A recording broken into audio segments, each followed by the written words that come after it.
Исмаил, само кажи ми кога да почнам. Hello? Dear young people, dear excellencies, dear guests, welcome to the Youth Forum Grassroots Youth Voices for bringing the region closer together.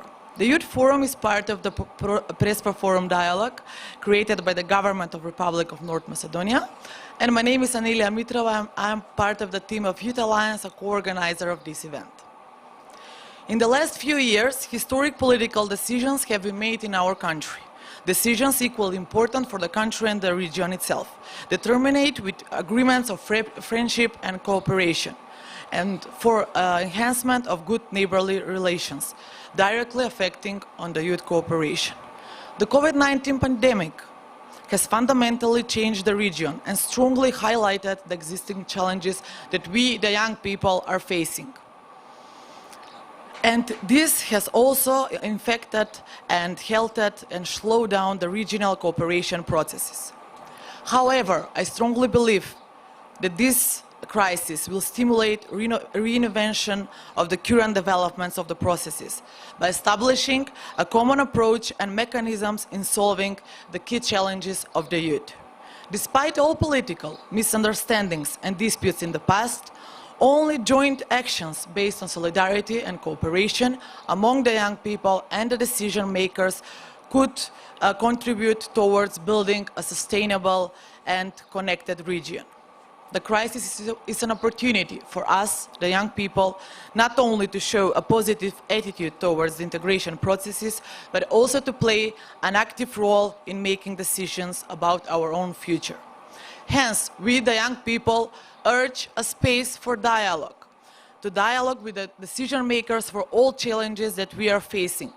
Since in the region we are facing a lot of challenges: the rule of law, low quality of life, high youth unemployment, human rights violations, educational system issues, distrust of the institutions, and these are just a series of many issues that we are facing for. Therefore, the youth panel aims to raise the political will and to open the dialogue between the decision makers and the young people. We jointly to create solutions for our future, solutions that will be youth-tailored. So now I would like to invite on the stage Mr. Zoran Popov, State Secretary of the Ministry of Foreign Affairs of North Macedonia. So Mr. Popov, welcome.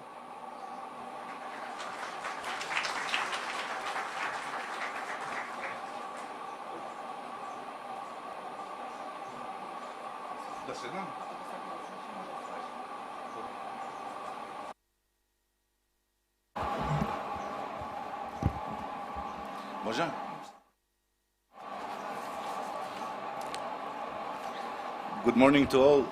Youth Forum, organized under the auspices of Prime Minister Zaev and Ministry of Foreign Affairs, supported and co-organized by Youth Alliance Preспа and GIZ. I applaud to all of you who have worked so hard to deliver to this forum, and those of you who have traveled across the region and EU to be here. And what better place to be than Preспа? Beautifully calm, peaceful lake shared by three countries, North Macedonia, Albania and Greece, giving a sense of blissful serenity. It is also a place where the historic Prespа Agreement was signed in June 2018, resolving the long-running name dispute between Skopje and Athens, being a potent symbol for courage and hope, defying historical determinism in the Balkans and favoring values of compromise and cooperation to bring peace and progress in the region and in Europe.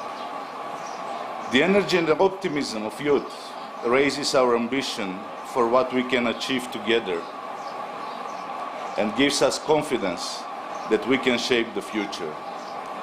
In the fast-moving and closely connected digitalized world of today, the contribution of young people to national development and the values of our societies as well as the development of our European region, is of pivotal importance.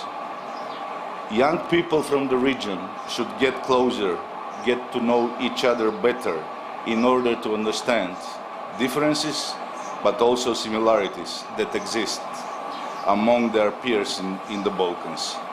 I'm quite confident that we have much more in common than compared to differences. Encounters and open discussions are needed more than ever for ensuring inclusive and tolerant societies, thus creating a joint future for the young people in the region.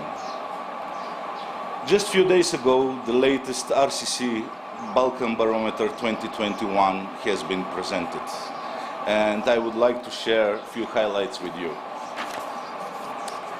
When asked what is the biggest problem that young people face today, 62% quote insufficient employment opportunities, which means lack of job offers, support mechanisms, programs to secure a job, lack of support to open businesses. Low quality education comes at the second place, together with low level of involvement of young people in the decision-making processes. On the other hand, 77% of young people in the region believe that regional cooperation positively contributes to the political, economic, and security developments of their home countries. One of the most pressing issues is youth immigration. With the highest immigration rates in Europe, our region faces a range of economic and social consequences due to the massive brain drain and young people leaving to find a better life abroad. In average, 32% of Western Balkan citizens are considering leaving the country and working abroad. Today, more or less, Western Balkans counts for around 18 million people, which would say 6 million people are considering to leave the 6 countries and working abroad. 32%, out of those 32%, 90% is a group age between 24 and 35 years old. In case of North Macedonia, the percentage rates at 27, which means another 500 to 600,000 young people considering to leave the country. We have already left 600,000 according to the World Bank data and United Nations in the last 10 years. This is a luxury, we cannot afford it. The numbers for Albania and Montenegro are more stunning. 46% of Montenegrin citizens are considering to leave the country. 45% in Albania. An overwhelming majority of respondents, again, who consider leaving the region is between 24 and 35. The most important challenge for us is to turn this brain drain into the opportunity to keep our young people at home. EU integration process provides the best possible tool to bring European policies and actions at home, with aim at empowering young people from investments to digitalization, to quality education, and to skills development. Young people need new opportunities in our region. This means structural reforms, a sound business climate, public governance, including bold respect of the rule of law. There is an urgent need to start the long overdue accession talks with North Macedonia, so that young people are encouraged and motivated and that they can be actively involved in creating their own future in the region and in Europe. At a personal note, majority of young people closely associate EU membership with freedom to travel, economic development, freedom to study and work in the European Union. 62% in average of Western Balkan citizens believe that EU membership would be a good thing. However, there is a significant rise in those who think that it will never happen, 23%. There is also a significant drop in few countries, including North Macedonia. I am sure that there will be numerous encounters these 2 days that will lead to valuable new links and discoveries of common interest, resulting in ideas and partnerships that may not have been thought of when you come here. Our strong determination is this youth forum to be established on regular and permanent basis as a central activity for young people from our region, but also from the EU, to engage in dialogue and together identify common points for action. Youth organizations and other European and regional international organizations, like Regional Cooperation Council, Regional Youth Cooperation Office, RICO, and Franco-German Youth Office, that promote reconciliation and cooperation. Allow me to say also a few words on the way forward. If this event, where is Meto, Director of Youth Alliance, if this event is meant to be a one-off conference this year, it would mean that we failed. If we manage to organize a structured, continuous, well-designed dialogue throughout the whole year, with bold events gathering young people, first from North Macedonia and Greece, later this year, hopefully, from North Macedonia and Bulgaria, later on from Serbia and Kosovo, from Bosnia and Serbia, I think that we would be on a good track. More gathering, more talking to each other, more student exchange, more business opportunities, more joint startups. Nikos Kotsias, the former foreign minister of Greece and co-signatory of the Preспа agreement, like always to say, history is a prison, should be a teacher, not a prison. So let us do our best to bring European, Euro-Atlantic values at home. Let us work together. Let us have all Western Balkans, 6 young people here, together with the support of the EU member states. And let us create policies which will be mirrored, implemented by national governments in the region. Thank you. On this road, on this way, you can always count on our support, on the government, on the Ministry of Foreign Affairs, and myself. Thank you.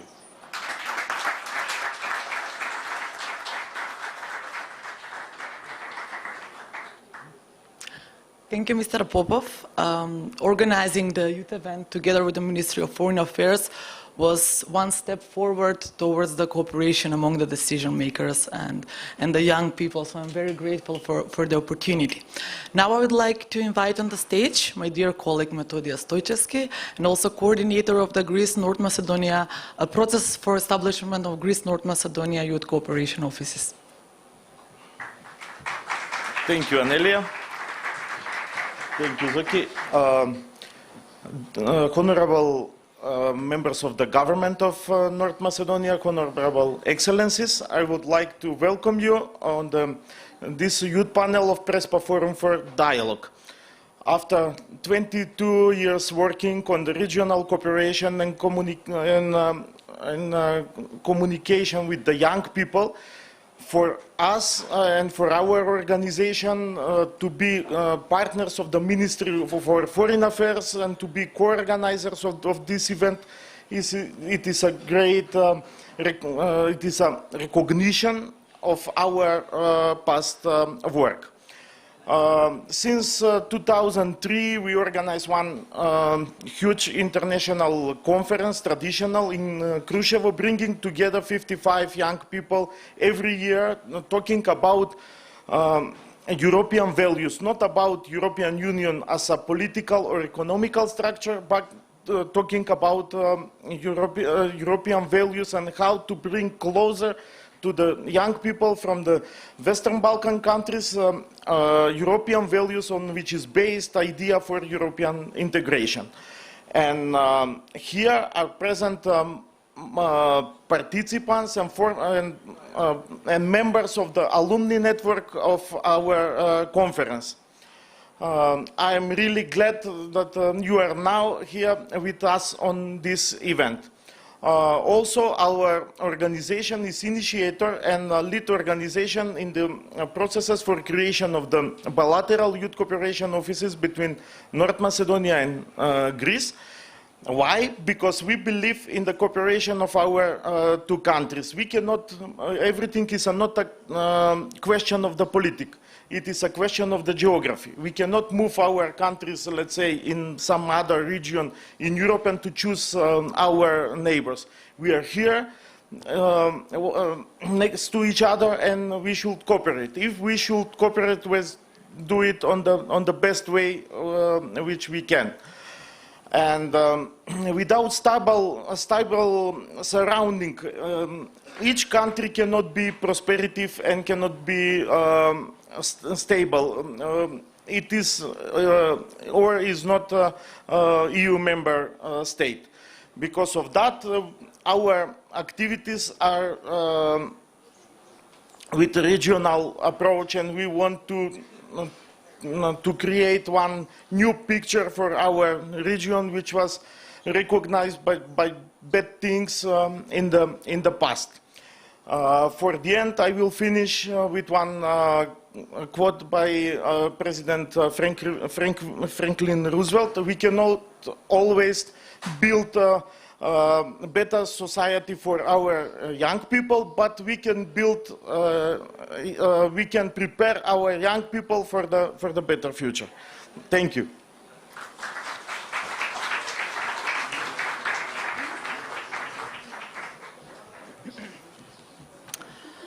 Now I have the pleasure to invite on the stage Ms. Mila Tsarovska, Minister of Education and Science of Republic of North Macedonia.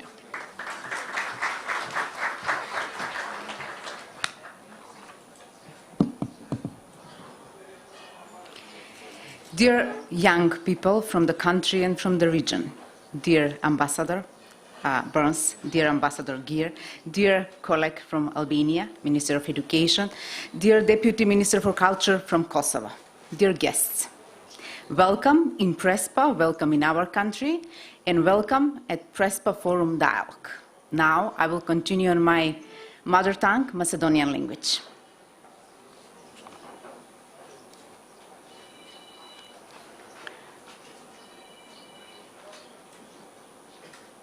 Почитувани соговорници и учесници на денешниот младински форум, организиран во рамки на платформата Преспа Форум за дијалог. Почитувани амбасадори, почитувани колеги, министри од другите држави во регионот, почитувани пратеници, почитуван градоначалник. Дами и господа, чест ми е што Северна Македонија е домаќин на еден ваков настан од поголеми размери, кој има за цел градење на силен регион преку јакнење на соработката меѓу државите низ повеќе сегменти, вклучително и преку поврзување на младите, што значи создавање на синергија која само ќе го забрза процесот кој води кон исполнување на јасно поставена заедничка цел, а тоа е интегрирање на Западен Балкан во европското семејство. Како влада која предводи државата во изминатите 4 години, покажавме дека можеме да решиме големи и децениски предизвици. Можеме да го сплотиме регионот, да затвориме крупни прашања, преку градење на пријателства и да иницираме заедничка моќ со која земјите во развој ќе му конкурираат на развиениот свет.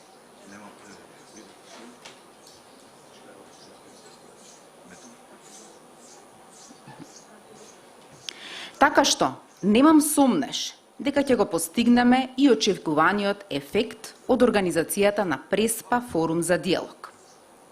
А дополнителна верба за тоа ми дава и подадената рака од сите вас кои прифативте да бидете дел од оваа иницијатива. Денешната тема се младите и нивната моќ да придвижуваат општества, региони и да даваат придонес кон развојот на светот воопшто. Кога зборуваме за нив, за младите, всушност зборуваме за најважниот ресурс со кој една држава располага, така и нашата. Клучен збор без кој не може да говорите за иднината се младите. Затоа и државите кои што вложуваат во младите, од сите можни аспекти, не треба да се грижат за сигурноста во годините кои што доаѓаат, за националниот просперитет и севкупниот државен развој. Владата предводена од премиерот Заев целосно верува во потенцијалот на младите. Тие го отворија патот кон ЕУ и токму поради тоа се трудиме да обезбедиме добри образовни можности за нив. Го јакнеме ученичкиот и студентскиот стандард. Континуирано обезбедуваме нови можности за наука и истражувања. Финансиска подршка за реализација на нивните иновативни идеи, отвараме интересни и добро платени работни места и го стимулираме нивниот труд, затоа што тој е најважен. Особено ќе истакнам дека во изминатите неколку години младите ги интегриравме во креирање на сите политики кои ги засегаат нив. Едноставно знаењето за нив е кај нив, исто како и креативноста, иновативноста и енергијата. Исто така и упорноста и истрајноста се одлика на младите. Затоа и се дел од раководствата на речиси сите институции во системот и се предводници на промените кои што се случуваат и ќе се случуваат во периодот пред нас. Ценам дека новите генерации ќе бидат уште повеќе подготвени да ги штитат интересите на државата и да се грижат и придонесуваат за незиниот напредок. Затоа што токму во моментов преку крупни промени кои што ги градиме во образовниот систем, кој ќе одговара на нивните потреби и ќе ги спрема и опремува со вештини и знаења со кои ќе може да се справат со предизвиците на новото време кое што ги очекува. Една од вредностите на кои ги учиме, а која особено доаѓа до израз во последните неколку години, кога постигнуваме значајни успеси на домашен и меѓународен план, е дека само преку нивното единство во границите на својата земја, но и преку активизам, градење на пријателства и партнерства со младите од соседството, од регионот и од светот воопшто, може да ги постигнат личните цели и постојано да поставуваат уште повисоки, а со тоа и да помогнат на државата да оди напред. Ова, но и сите други современи човечки вредности и димензии се втемелени во карактерите на младите луѓе на Северна Македонија. И верувајте, нема млад човек од тука кој не сака да гради добри односи и да шири пријателство, да разменува искуства со врсниците и воопшто со луѓето од надвор од нашата земја. Јас ова веќе го знам. После повеќе години работа со младите во нашата земја, периодот во кој имав и има можност да следам промени во начинот на нивното однесување и во воопшто нашето општество. Тие стануваат се поотворени, сакаат да помогнат, да учат нешто ново, но и да споделуваат свое знаење. Младите знаат дека така побрзо се напредува преку личен активизам и преку ширење на контакти и комуникација со своите врсници. Затоа ние возрастните треба да им помогнеме преку организирање на вакви форуми и различни типови на платформи и канали за комуникација и алатки кои што треба да ги ставиме на располагање за тие побрзо и почесто да се комуницираат и контактираат, да се конектираат помеѓу себе. Така ќе придонесеме побрзо да созрееме сите и тие и да станеме достојни и тие да станат достојни да ги превземат улогите кои што ние сега ги извршуваме и да ги постават уште повисоко резултатите кои што ние ги постигнавме. А сега ви благодарам за вниманието и посакувам денес на вистина успешен дијалог и соработка понатаму. Благодарам.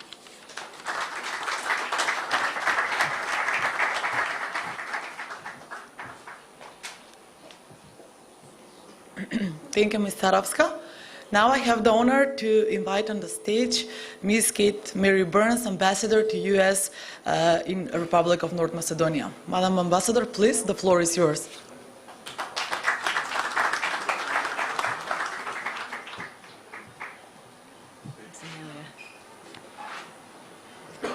Dear Minister Sadovska, State Secretary Popov, Minister Kushi, Deputy Minister Osmani, Your Excellency Ambassador Geer, distinguished political leaders, and most of all, distinguished young people and guests here today. Good morning. It is such a pleasure to join you for this discussion about how youth can help create a better region for the future. This is clearly a time of challenges, and challenges which, like the pandemic, climate change, economic competition, don't recognize any kind of borders. But it's also a time of opportunities, as many have said, and opportunities that aren't limited by borders, whether that's innovation, technology, and communications. But the truth is, we're not going to be able to confront these challenges or seize these opportunities if we act alone. So now more than ever is the time for us to work together and act together collaboratively. How do we achieve these aspirations for a better future? Well, we do it by building bridges across age-old divides. We do it by connecting with one another, as many of you were already doing this morning and will throughout the day today. We do it by finding ways in which we can expand opportunities for regional cooperation. And we do it by finding ways that all of you can take charge of your future to help us all overcome the challenges that we faced here in the Western Balkan regions, but as your international partners as well. The United States' priorities for the Western Balkans are clear, and they have not changed. We continue to see the region's future at peace and integrated with itself, with its neighbors, stable, prosperous, and fully integrated into the Euro-Atlantic framework. Our vision for the future of the Western Balkans is as a vital part of the European Union, which will not only benefit the Balkans, but will also make Europe more stable and stronger. There should be no doubt that North Macedonia has done the work necessary to launch accession talks, a move that would further increase regional stability and advance political and economic connectivity with Europe and with the transatlantic partnership more broadly. Your future is in an integrated Europe, and no one should question that. We remain focused on achieving that goal, on seeing the negotiating framework adopted as soon as possible so that you can take your next steps on your EU path, while also ensuring that you're fully prepared to take on the responsibilities that come with EU membership. It's fair to say that the accession and the integration process will take time. It will require patience as well as persistence. Now, many of you all have been asked to demonstrate more of that than other aspirants. But it also means that once negotiations do begin, you will be well prepared, and hopefully you'll have a head start on meeting the necessary qualifications. For all countries, especially those like yours with such potential for growth, economic prosperity, increasing economic prosperity, and more importantly, strengthening democratic institutions and the rule of law are fundamental. To assist you all on this journey, and particularly here in North Macedonia, we are championing all of you. Our embassy team recognizes that youth are integral to achieving this country's goals of becoming a resilient, stable, and prosperous multi-ethnic company that embraces democratic governance and the rule of law. We also recognize that youth have an active and vital role in the country's ability to withstand malign influence, to build strong institutions, to think critically. So it's important that you invest your skills, your energy, and your know-how to improve society, and most specifically the communities that you call home, where you come from, where you feel you belong to. We look to you to tell the government, all of the governments in the region, how to best address the issues that face you today, the migratory trends, the brain drain. We need your vision because you all can see the future more clearly than we can see it. You're not burdened with differences of the past, but are looking with hope toward the future. We look at you because you can contribute to the stability, progress, and cohesiveness of the region and make it even more peaceful and help it keep moving forward on its European path. I am convinced that through forums such as this and discussions that remain ongoing, you all, as creative young adults, will come up with ways and define the roles that you can play in implementing agreements that have been recently made not only to resolve bilateral and regional differences, but to advance regional cooperation in new and innovative ways. Be proactive, be inventive, be collaborative, be part of those solutions so that those opportunities are created by you and for you, because you are the generation that will build the partnerships for the future. I want to end with a quote from President Biden, who said that we have to build the shared future that we seek. And you all are going to be part of that today. So I wish you a very productive forum with great constructive discussions and hopefully new ideas that can inspire us all. Thank you very much.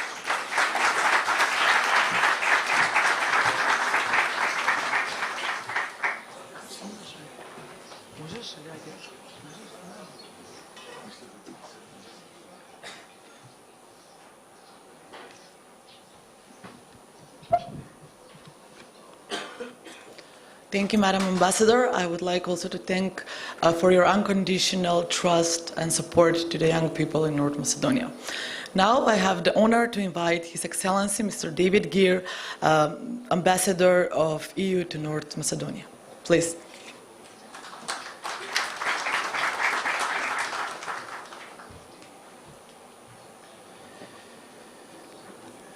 Good morning, Deputy Minister Tsarovska, Deputy Minister Kushi, Osmani, Excellency Ambassador Burns, ladies and gentlemen, above all, young people. It's a great pleasure to be here in the Prespа region, a place that is already synonymous with overcoming disputes, fostering cooperation, and promoting EU values. And a place that, hopefully, through this forum, will also become synonymous with a continuous, constructive and inspiring debate on how to address the many challenges that we face together here in the Western Balkans and in the European Union. And young people must be part of this debate and even take the lead on issues of immediate concern in education, in the area of employment. They should also speak equally on how to have a voice in society, how to ensure that institutions guarantee human rights and an environment that is healthy. We all know the saying that the future belongs to the youth, and we all know that no plan or policy will produce results without support from the younger generations. Young people in the Western Balkans share almost the same concerns, probably the same concerns, and certainly the same hopes for a better future as young people in the European Union. And I've had the honour and the pleasure to witness this firsthand through the many debates that we have conducted at the EU delegation with young people across the country and also across the Western Balkans. And I can confirm that, first of all, young people have many ideas. They know what the issues are. They have many proposals for ways to go forward. They're engaged. They're critical, but optimistic. And they're demanding of change. And I would say to you, please stay exactly that. Engaged, critical, optimistic, demanding of change, and above all, being part of a generation which will bring about change for the countries of the region, but also as future citizens of the European Union. For the European Union, young people are a priority, of course. Young people are our future. They will help to spread the values that we've discussed, the EU values, universal values. They will help to embrace innovation and green ways of development in achieving some of the strategic goals that we have, including in the areas of digitalization and the green agenda. And really, if we want to see the development of dynamic societies, we need young people who can bring their creativity and innovation and imagination and verve to that discussion, because only through them we will be able to assure this. And this is why the European Union is supporting many regional initiatives concerning youth. Obviously, one of the most important is the Regional Youth Cooperation Office, which helps in the exchange of ideas and cooperation between young people. And there's also the Western Balkans Youth Lab, which brings together representatives of national youth councils and the recently launched School Exchange Scheme. There is the We Balkans community, which is part of the European Union's communication programme for the region, which supports funding opportunities, jobs, internships, and training courses for young people in the Western Balkans. And we also have our group of young European ambassadors who lead by example and energy in promoting EU values in the region.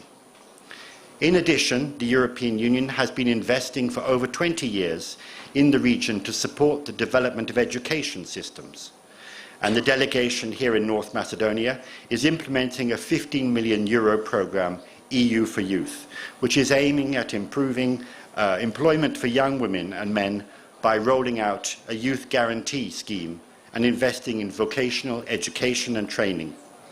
And finally, perhaps my favorite of all, of course, is the Erasmus Plus program, which continues to offer, and now more than ever, with increased resources, opportunities to students, teachers, apprentices and enterprises to study, work and have internships and exchanges across Europe, enriching the Western Balkans, but also enriching the European Union by doing this.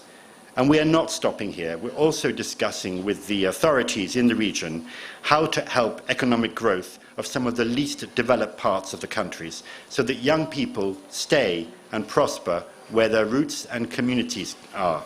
And as State Secretary Popov has already pointed out, the great difficulties and the loss that comes to a country and to individual communities, both at an economic level but also at a very personal level among families by the mass departure of young people who are often the brightest and the best and have the best prospects for the future. All of these activities are complementary to a series of revolutions which are going on and which we need young people to lead on. There is, of course, the green revolution, which is going to transform our lives, transform how we do our economies, transform our day-to-day activities. There is connectivity, the efforts to ensure greater connectivity across the region with the European Union. And, of course, there is the digital agenda for the Western Balkans. And I think the experience of the pandemic in the last 15 months has just proven once again how important this last agenda is. I'd also like to take the opportunity today to recall that from today, people, including young people, are roaming free. So young people need only to stay charged in order to benefit from the fruits of this novelty. And I hope that this effort, this event will symbolically mark the start of even greater efforts to ensure synergy at the regional level on the road to the European Union, to the benefit of every single European here in the Western Balkans and in the European Union. I would just lastly like to end with, I think, a note to young people. You are the future. You are the future citizens of the European Union.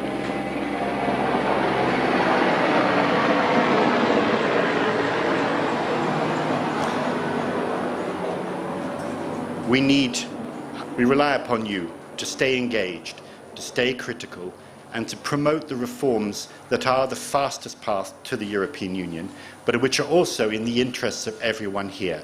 So I stay very optimistic. We need to continue to engage in order to overcome the current difficulties, and then the real work needs to begin now and continue now of carrying out the reforms which will change your lives and our lives together. Thank you very much.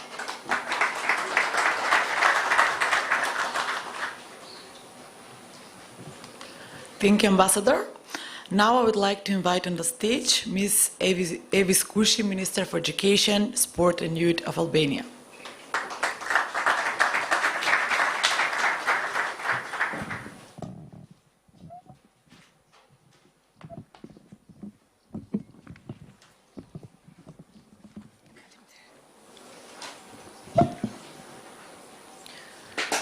Good morning, everyone.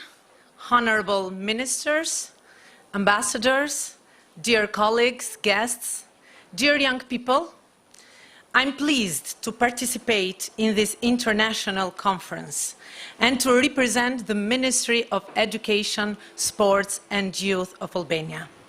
I warmly thank you for this invitation and the organization of this youth forum.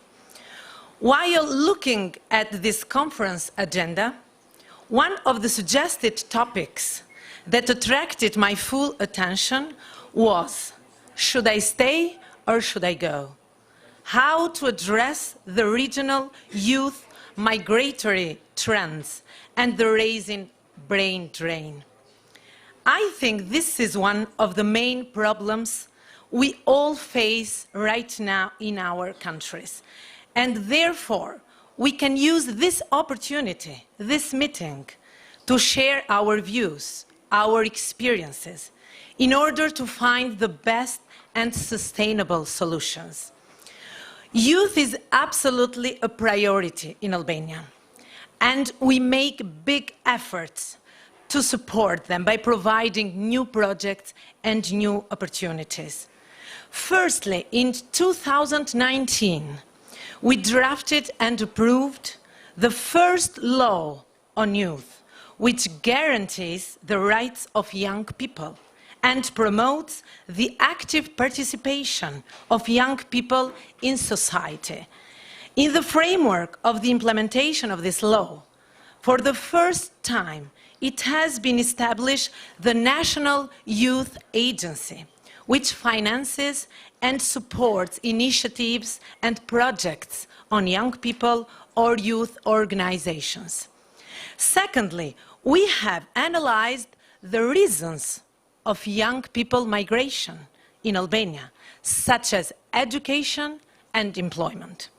Regarding the education, we have identified an increased demand for higher quality levels in education system. We have an increased number of young people, especially the best ones, who choose to leave the country and seek for better opportunities abroad. Therefore, we are working very hard right now to improve the quality of higher education system. And one of the mechanisms we are adopting is the Europeanization of our universities through close cooperation with the most prestigious universities in Europe, joint programs, double degrees, etc.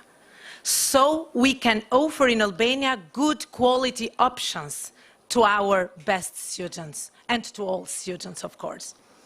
Regarding employment, our policies are focused on offering more employment opportunities for young people in public administration institutions. In this framework, we have approved and implemented 2 programs: Employment of Excellent Students and Internship Program. All excellent students graduated with a certain academic performance are given the opportunity to be employed in the public administration, despite the lack of work experience. While the internship program gives the opportunity to all young people who have just completed their studies to gain work experience in both public and private institutions. The program firstly offers a 3-month work contract, and after this experience, the best students are given even 1 year, 12 months work contract or permanent contract. Thirdly, we have started working on the first national strategy on youth for the first time in Albania, in order to create a vision and to provide specific and long-term objectives in youth policy-making process.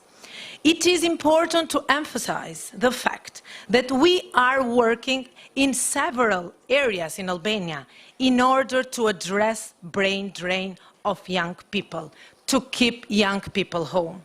So, besides the difficulties faced because of COVID-19 pandemic, Erasmus Plus office in Albania has continued to promote the program to all higher education institutions, to inform students and academic or administrative staff on how to apply on Erasmus Plus projects and to assess projects to be submitted in the framework of capacity building of higher education. In addition, as the European Youth City, Tirana is planning an ambitious program which will aim to address the needs of young people, supporting non-formal education and trying to connect the city and its youth with European values, the best European values. These activities will also serve as relevant strategies to attract more visitors to the planned events. Finally, I need to say that it is our responsibility to fulfill every obligation we have toward young people, students, and society itself. We are really optimistic that our efforts and hard work in the fields of education, research, innovation, and culture will direct us toward the finalization of the common European dream. And in order to achieve this, I think that the cooperation between Southeast Europe countries needs to be further strengthened, transforming this way the region into an area of stability and cooperation, and promoting good relations with neighbor countries regarding the Euro-Atlantic integration of the Southeast European economies. I'd like to conclude by thanking once again the honorable ministers participating in the conference and everyone else who helped in organizing this conference. Thank you very much to all of you.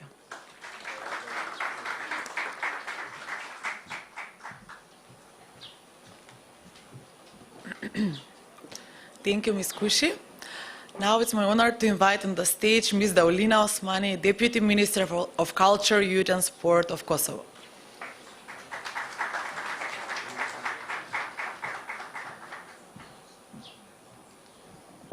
Thank you. Dear ministers, dear ambassadors, dear representatives of governments, distinguished guests, participants, and most importantly, dear youth.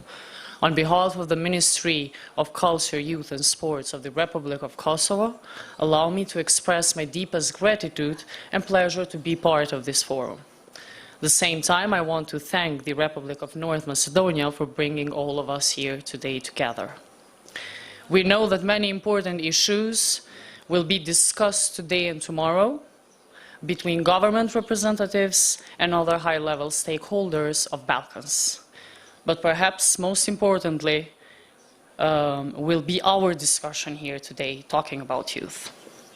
As a representative of government of Kosovo, I should say that young people make the largest portion of our population, and we see youth as our country's greatest asset for the development. We know that every generation of young people faces its unique issues, and for this generation of young people in Kosovo and the region, the most important is to be the drivers of the change. New chapters of peace, development, and democracy are around the corner, and the decisions that we make today should reflect the dreams and aspirations of young people tomorrow. What is important, I must say, when it comes to the youth voice, is diversity and is inclusivity.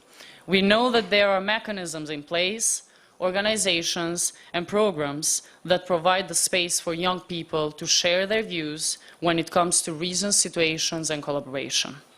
Our main goal should be that new faces with unique backgrounds who perhaps lives in the most remote and isolated areas of our countries to become part of these mechanisms as well.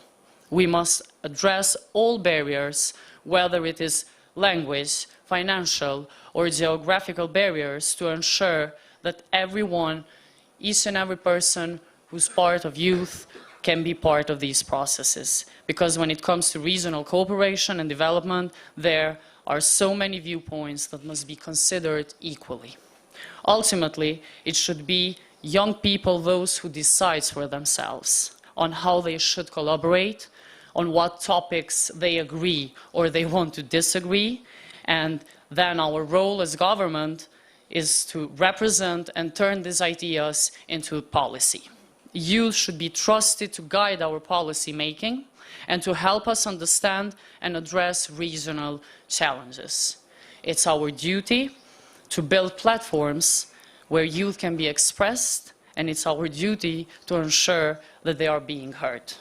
All attempts to improve the well-being of young people should aim to give them the chance to be actively involved. Besides opportunities for mobility, people need opportunities to simply discuss with one another, share experiences, and amplify their voice to policymakers. So if not physically, I would encourage more meetings online so that young people can constantly share ideas and update each other on how they are mobilizing to be active and to be heard. This way, they can learn from each other, and I think that this way we as countries can learn for each other more. Success for regional cooperation would be for opportunities to open to all young people, no matter where they come from, because each country of the Balkan region has something unique to offer. We are all looking to Europe as our future, but we cannot make progress without each other. And when it comes to youth, there are many areas of cooperation, from higher education to digital skills and sustainable environment. For all of these and other important matters, it's important that we bring youth together, closer to the policymakers within each country and to each other across the border. This way, as young people, they can learn and be continuously part of their challenges and help and contribute in their solutions. While expressing our highest consideration for this event, we look forward to an intensified and enriched cooperation between our countries and our youth. Thank you very much.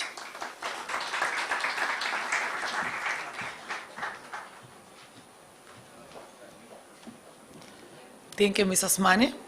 Now I would like to invite on the stage Mr. Arber Ademi, Member of the Parliament of the Republic of North Macedonia.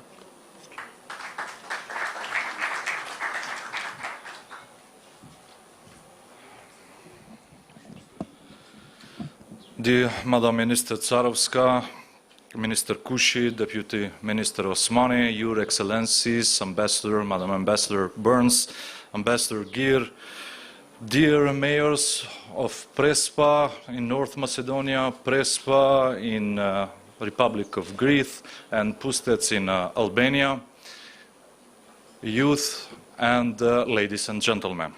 First and foremost, I would like to express my gratitude for the honor and opportunity to address before this important youth forum. The profession I have chosen, and which I do with pleasure, is to work with the youth themselves. I am professor in Faculty of Law in University of Tetova, and I was a Minister of Education and Science before, so I have a daily contacts and communication with youngsters, and I truly understand the youth, their sincere wishes, hopes for better tomorrow, their worries and their daily thoughts. Consequently, I have accepted the invitation to this event with pleasure. I address you as the chairman of the Committee on European Affairs of the Assembly, whose role, inter alia, is to acquire the European values to our country, to make our future brighter, nurturing the European democracy and the civil standards, above all for our youth. Esteemed as there is no parent who wishes but the best for their children, there is no politician in this country whose agendas does not include as priority to meet the needs of the youth. Why? It is a simple reply, since they are our hope and future. The youth in our country lives in a multi-ethnic society through the centuries, and today we tend to make this diversity an advantage and an added value. Nevertheless, in the whole diversity, there is a single aim and endeavor: North Macedonia to become a full-fledged member of the European Union. The Assembly of the Republic of North Macedonia adopts European laws aiming to implement the European values and standards here. It is my pleasure to remind that last year we have adopted the European law on youth participation and youth policies, supported by all MP groups. Recently, the Assembly established a club on youth affairs and policies, aiming to promote the status, the position, as well as the protection of the youth interests.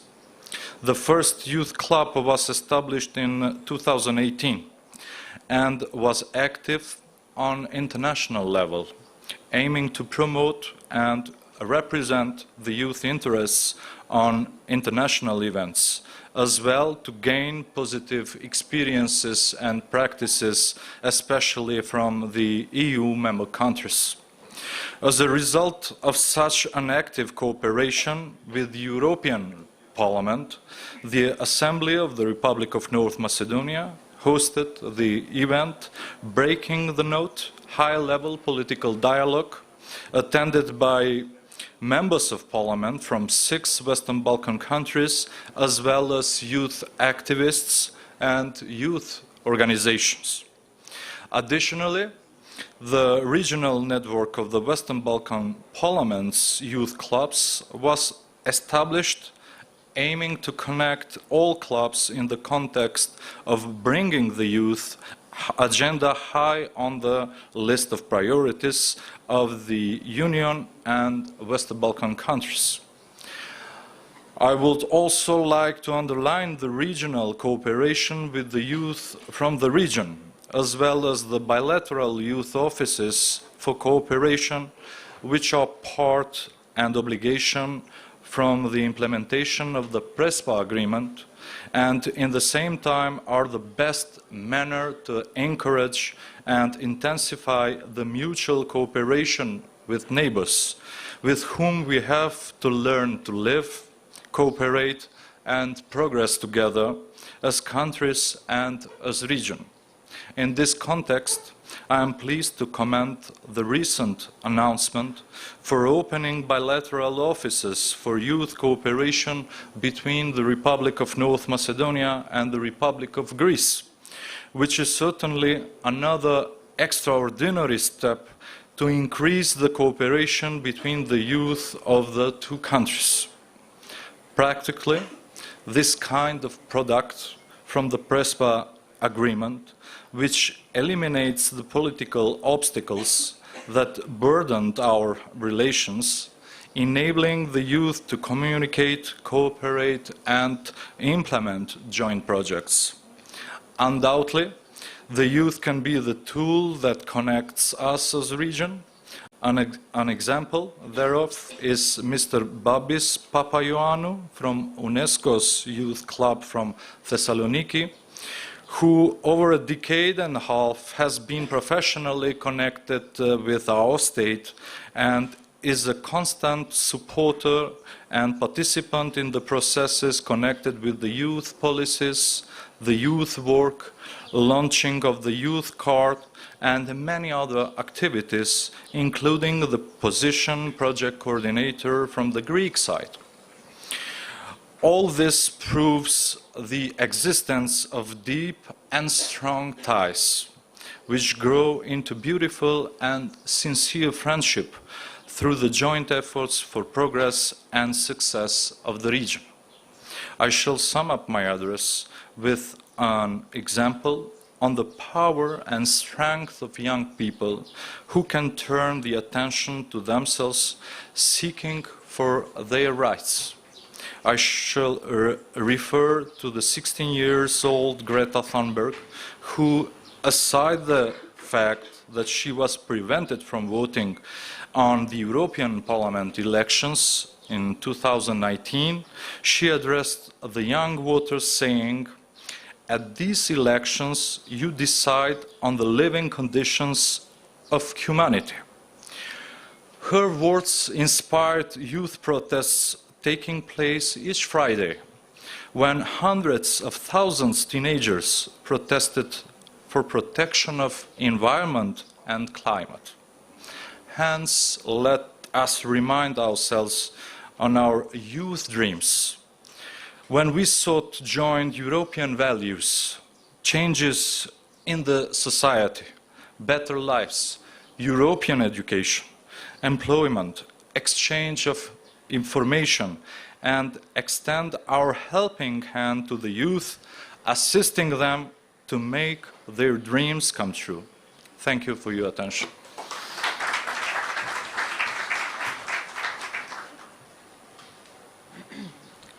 Thank you, Mr. Ademi. Last but not least, I would like to invite Mr. Frank Moravec, Special Envoy for Southeast Europe of the Franco-German Youth Offices.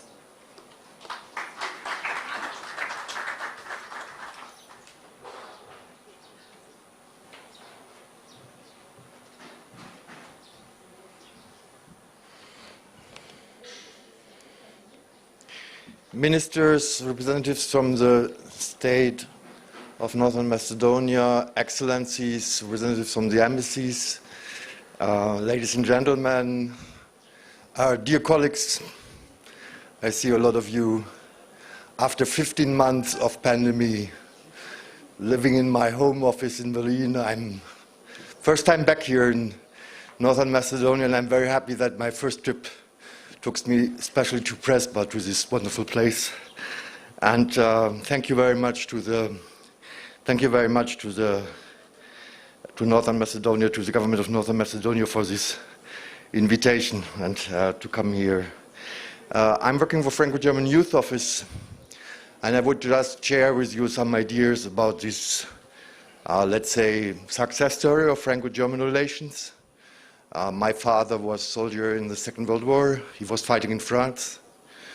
I'm today working very close with my French colleagues each day and with my colleagues here in the Western Balkans. And this, for sure, it's really a success story. But the Franco-German relations are not a model. You cannot just take that and bring that to other parts of the world. It has a completely different geopolitical and a different historical background also. But Franco-German relations and this success story of overcoming hate and transferring hate into a deep cooperation, and the cooperation between France and Germany is a very, very deep one. And I see the ambassador of the European Union. Let me also say that the Franco-German relations are not thinkable without the European idea. That was what our motto in the Franco-German reconciliation process, that we believe together in this wonderful European idea. And I think that this Franco-German experience is not a model, but it's a very, very strong message, and it's a very strong inspiration. And it's a concrete partnership also. The Franco-German Youth Office, who exchanged since 1963, because we were created in the frame of the Élysée Treaty, and we are called the most beautiful child of the Élysée Treaty. We exchanged around 9.5 million young people between France and Germany. This is the key of the Franco-German relations. The Élysée Treaty is important for sure, it's a frame. But citizens, especially young citizens, coming together, exchanging, having the possibility to make them a picture about the neighbor, learning the language, these are the key issues. And this is what makes this relation so deep. And I'm strongly believing that this experience is not only belonging to the French and the Germans, it belongs to all Europeans, to all of them. And we should really take that as an inspiration. I would say also some words about the regional cooperation. Franco-German Youth Office had the huge honor to be a partner of the Regional Youth Cooperation Office, this new institution which is built up from the 6 members in the region, which has a governing board constituted with ministers and young people. What is unique, we don't have that in Franco-German Youth Office. It's really avant-garde. And we are very, very proud to be partner of RICO. And I really would take the opportunity and use the opportunity to ask you to support this young institution, because it's still young. It's still, they are celebrating 5 years now, soon. It's still a young one, and it's an opportunity to bring together young people in the region over the borders and to develop understanding. And I would like to mention one keyword which is also important in the Franco-German work, and this is reciprocity. Whatever we do in the Franco-German Youth Office, it's reciproc. That means, what does it mean? It means learning from each other. And we, as Franco-German Youth Office, we are learning from RICO, and we are learning also from this region. We published 2 years ago a book, it's called Lessons Learned from the Western Balkans. And believe me, there are a lot of lessons we learned for our Franco-German work from the Western Balkans, from our colleagues there. And I can tell you that I was saying in the beginning that I was 15 months now in my home office. What I really missed the most were the discussions with my colleagues, the exchange about pedagogical approaches and so on. So reciprocity is a very, very important point. Second point, to exchange youth in the region is important, yes, but please do not make the same mistakes as Franco-German Youth Office was doing in the very beginning, because in the first 15 years we exchanged a lot of people between France and Germany, but without any pedagogical idea. And youth exchange needs quality, needs pedagogical quality. So this is so important, not just to exchange, but to take care about the quality of exchange also. And the third point I would like to mention is also that we need to give young people more often and more consequently the voice. We have to hear their voice. We established together with RICO, together with the Regional Youth Cooperation Office, a group which is called One Way Ticket No More. It's about, you were speaking about that, it's about migration and about what is called brain drain.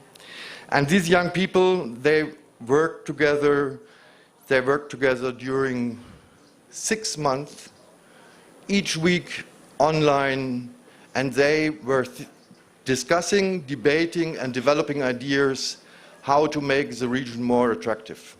And I just would like to use the opportunity here to give you some results of these ideas. So, reform the educational system. Increase regional mobility schemes. Regional mobility and cooperation and reciprocal recognition of professional qualifications. Make the Western Balkans greener. Bring down the pollutions in general, but in particular from the coal plants. Bring Western Balkans to a digital age. I also could say that for Germany, I'm sorry to say that. Investment in a digital transformation also to achieve higher growth and greater levels of employment. Establish a regional network of civic educational centers. Citizens of Western Balkans should have time and space to debate the democratic future of their societies, and especially young people should have this. Civic education strengthens political commitment, and the assumption of political tasks offers orientation and information. Finalize the connectivity agenda. And last but not least, continue to include especially young people in the political debates and decisions. The voice of young people, their competence and their ideas are urgently needed, not only here, but for all of us in Europe. And this also concerns the participation of the young people in the Western Balkans in the Conference of the Future of Europe. I think this is very, very urgent that we have this wonderful Conference of the Future of Europe, so let's also hear the voice of the young people here in the region. Thank you for your attention. Thank you, Mr. Moravec. I would like to have your attention about 5 more minutes. I hope that we will all handle, because it's quite hot now. So before I invite my colleague on the stage, I would like just to share one technical information and to kindly invite you, also you ministers and ambassadors, to have a group photo in front of the hotel together with the young people after we finish with the official opening. And now I would like to invite my colleague and dear friend from Bulgaria, Mr. Ivailo Tsonev, Project Coordinator for Bulgaria and North Macedonia from Friedrich Neumann Foundation for Freedom, to wrap up the session since he is the reporter of this official opening. Thank you for being here, and I'm wishing you a productive Youth Forum to all.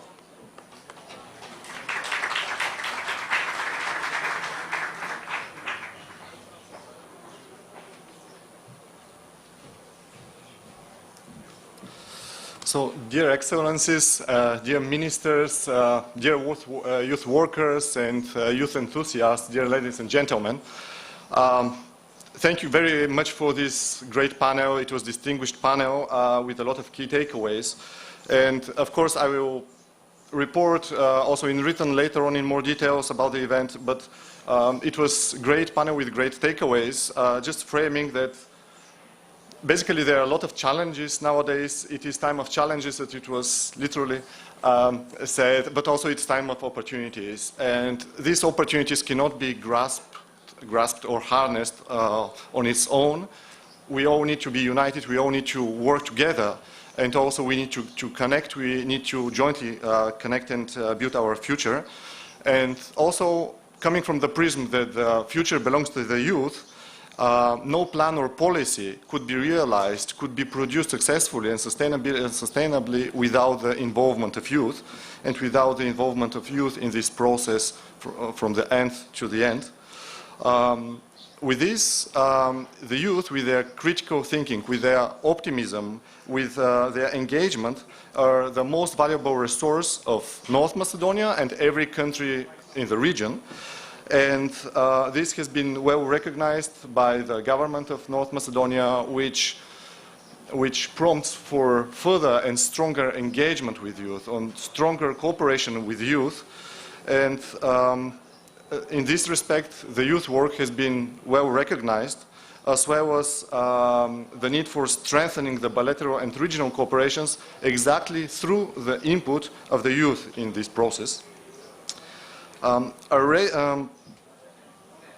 Regional overarching issue that directly reflects to the young people in the entire region is, of course, the youth unemployment, and the related to it youth immigration and brain drain, which cannot in any way be, of course, successfully managed without the active inclusion of youth.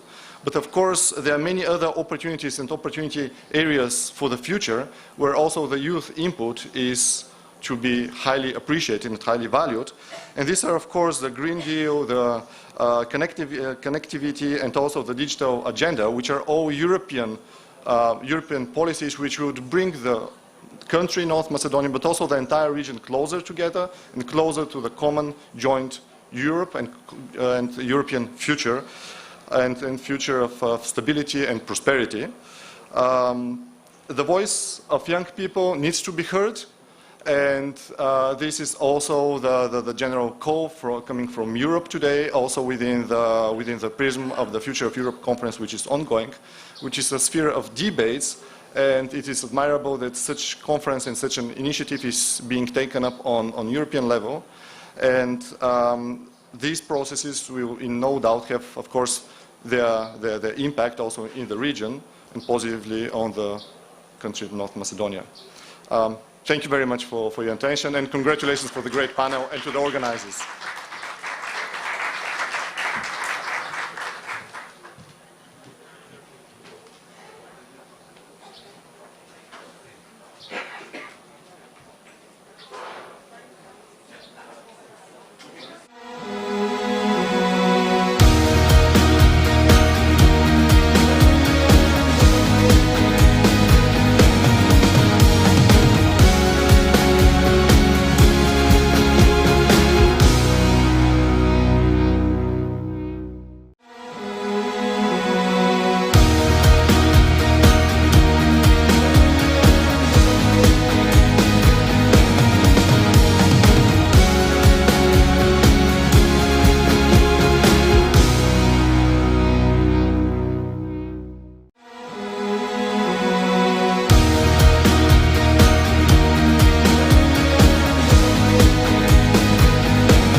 Okay, I would suggest we continue.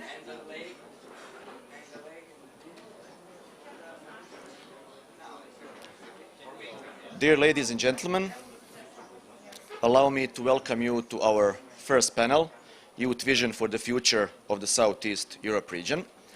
Before we start with the panel, I would like to invite two of our guests to give just some opening remarks. My name is Jasmin Valjevac and I am the project manager of the newly started Western Balkan School Exchange Scheme project, which is co-financed by the European Union and the German government, and which we from GIZ are implementing together with our colleagues from the Regional Youth Cooperation Office. As I said before the panel, I would like to invite Mr. Naumče Mojsovski, Director of the Agency for Youth and Sport of North Macedonia. Please, thank you.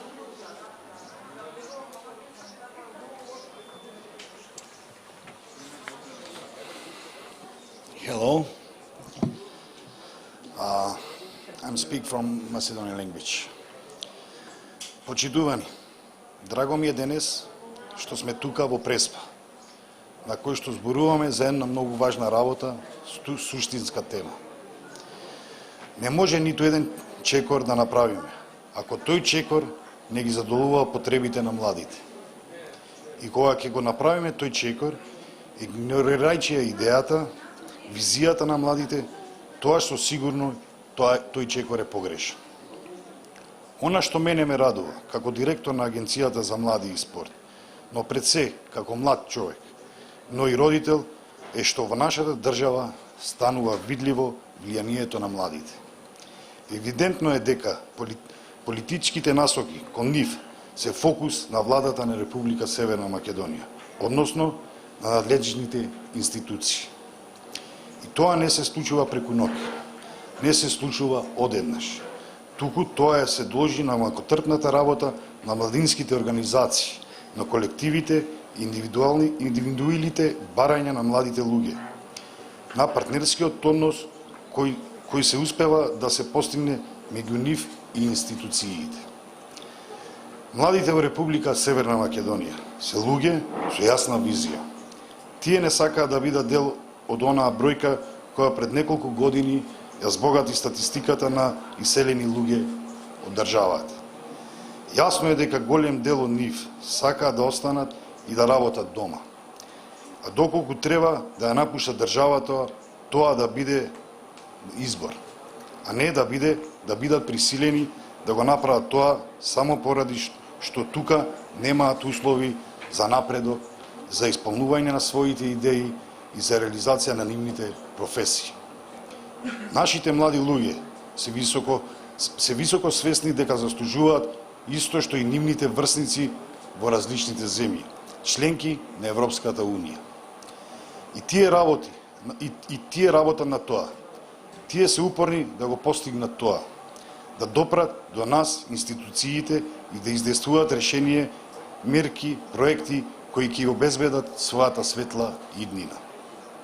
Мојот впечаток е дека сега, како никогаш досега, младите луѓе веруваат дека може да го постигнат тоа, бидејќи во секоја институција тие имаат партнер за соработка кои со голема сериозност ги уважуваат нивните барања. Не сакаат да живеат во време на минатото, на нивните родители, како генерации кои поминале процес на транзиција. Сакаат да учат, да се образуваат, да добијат шанса и да напредуваат. Сакаат да се доктори кои спасуваат животи, професори кои образуваат генерации, иноватори кои преденесуваат за својата земја. Тие гледаат својата иднина како дел од Европската Унија. Тие сакаат со своите врсници од другите земји да размислуваат, да разменуваат искуства, да учат едни од други, да се блиски и со услови на добри стандарди. Можам да заклучам и нема да сгрешам дека младите луѓе во Република Северна Македонија веруваат во евроинтеграција повеќе од било кој. Овие надежи дека е се возможно, уште повеќе им ги допре нашето членство во НАТО, кога се исполна се само нивниот сон, туку сонот на нивните родители. И затоа сакаат и земјите од регионот да чекорат прогресивно напред. Сакаат модерен регион каде секој млад човек си го најга своето место каде што ќе создава и ќе биде исполнен во својот живот.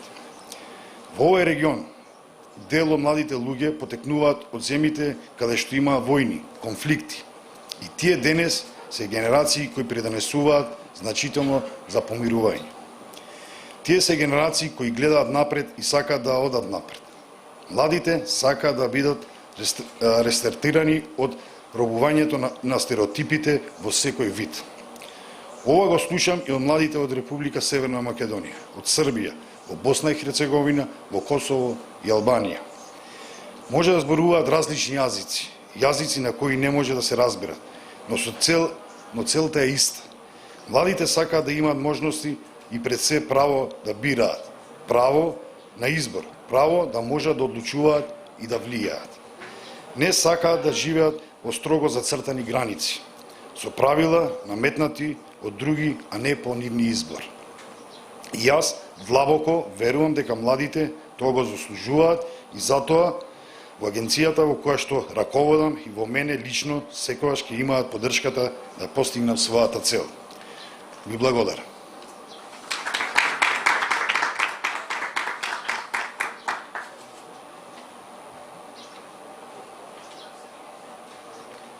Thank you very much, Mr. Mojskovski.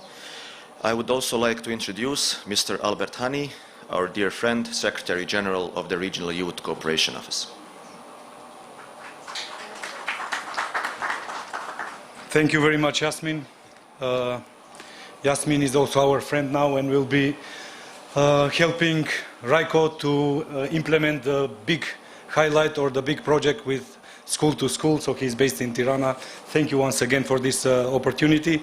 Dobar den, mirdita, dobrodošli, kalimera, kalispera, I don't know, günaydın. I know almost, most of the languages in the region, but this presentation or the keynote speech or my honor will be in English. So first, let me express my gratitude for this honor to address you all in front of now the ministers and ambassadors. For me, you are all ministers, ambassadors, and key figures in the region because you bring the future. Indeed, it is my great honor to address you at this historic site for the region today.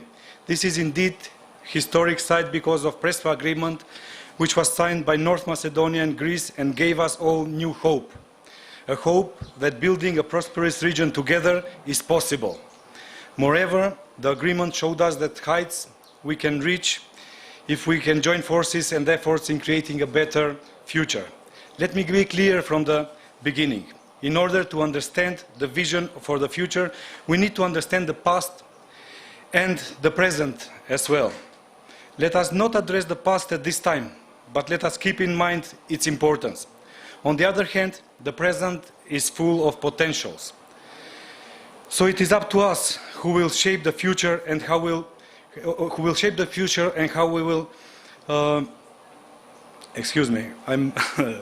how we will indeed fulfill the vision of youth for the future in Southeastern Europe region. What is important here, it is that doing so, we should be aware of the responsibility we have in such an endeavor. We should not disappoint the young people by missing chances and repeating the same mistakes as we have done in the past. We should learn from this and focus on creating a better region for all. We should not forget that the young people are the biggest asset we have in our region. Unfortunately, what worries me is the fact that based on our latest research, which is research based on more than 5,000 people that are interviewed, shows that in average 52%, and not just 32 as it was mentioned before, our studies show that 52% of young people from Western Balkans say that they see themselves living abroad in 10 years. This is a majority of young people that do not see their future here. Yet, they also express clear hesitation about the migration, their fears of disillusionment and being treated as a second-class citizen abroad, as well as the reluctance to leave their families, their friends, and familiar lifestyle. Outward mitigation, while seriously, it is not irreversible. And here is our chance. What we should do in order to change these worrying statistics. We should indeed listen to young people and their needs. We should indeed jointly create policies for young people with young people, not forget them. We should indeed be there to support them in their creativity, their energy, and to give them a clear sign that they are true soul of this region. We should not gamble with their dreams. And you are probably now wondering, how is this possible to be done? Well, it is not easy, but it is worth trying and investing. Firstly, young people want to be engaged in decision-making processes. They want their voices to be heard. It was also mentioned in the previous speeches. In our studies, we realized that an average of 19.5% of young people from Western Balkans is civically engaged in mostly civic society. But over 65% of them want to be more active. So 19% is really low number. And 65% shows their willingness to be active. We just need to pave the roads for this activity. Let us not give them the chance. Let us give them the chance. Let us give them the space and understanding, support of our time that they want to be active, responsible, and proactive citizens in the future, in prosperous region. If we are really concerned about solutions for the future, we should be bringing those solutions that are by including young people into designing these solutions, and for more, by giving or being sure that they accept these solutions, because in fact they are solutions for the future, and if we want long-term solutions, they should be not just part of the talks and speeches, but they should be also accepting the solutions and being part of them. Secondly, at least 42% of young youth expect regional relations to be improved. That is why we are here as Regional Youth Cooperation Office. Let us not disappoint them. Let us speed up and strengthen the cooperation. Let us join each other in what we do and show to you that the different region, it is possible indeed. The region in which we respect each other, we stand to each other and we excel together.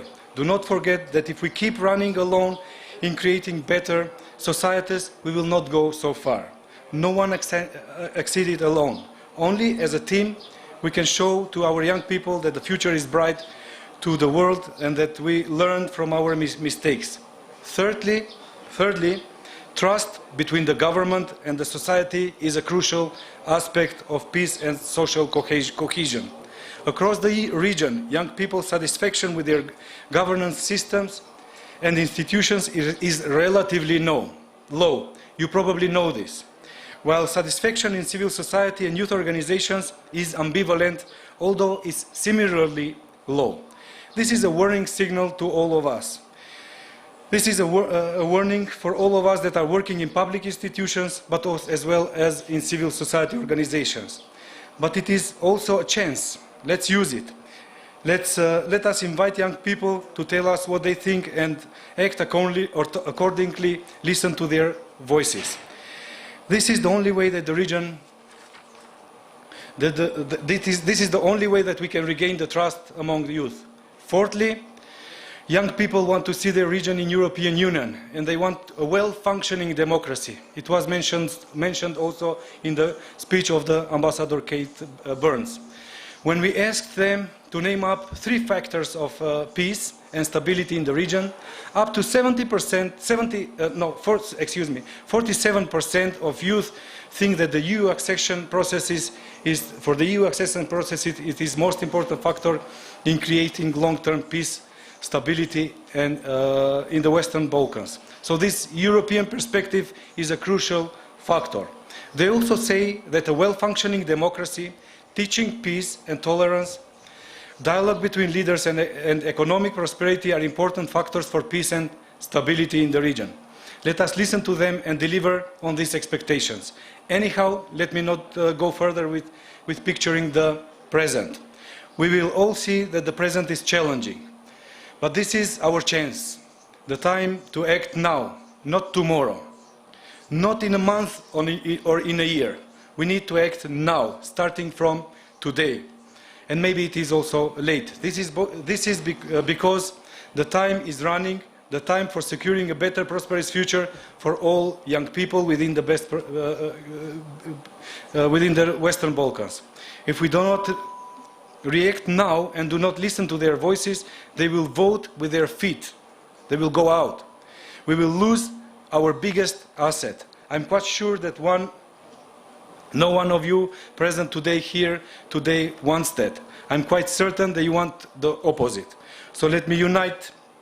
Let us unite. Let us listen to the voices of youth. Let us prove them their true value. Let us fulfill their dreams of peaceful, stable, prosperous and safe region of Western Balkans, where they stay and fulfill their potentials. Let us not forget that a better region starts with youth. Youth, as our motto is also saying. And at the end, I would like really to congratulate also to the Ministry of Foreign Affairs as well as the Youth Alliance for organizing this event, of course with support of GIZ, and I'm looking forward also to the results of today's discussion. Thank you very much.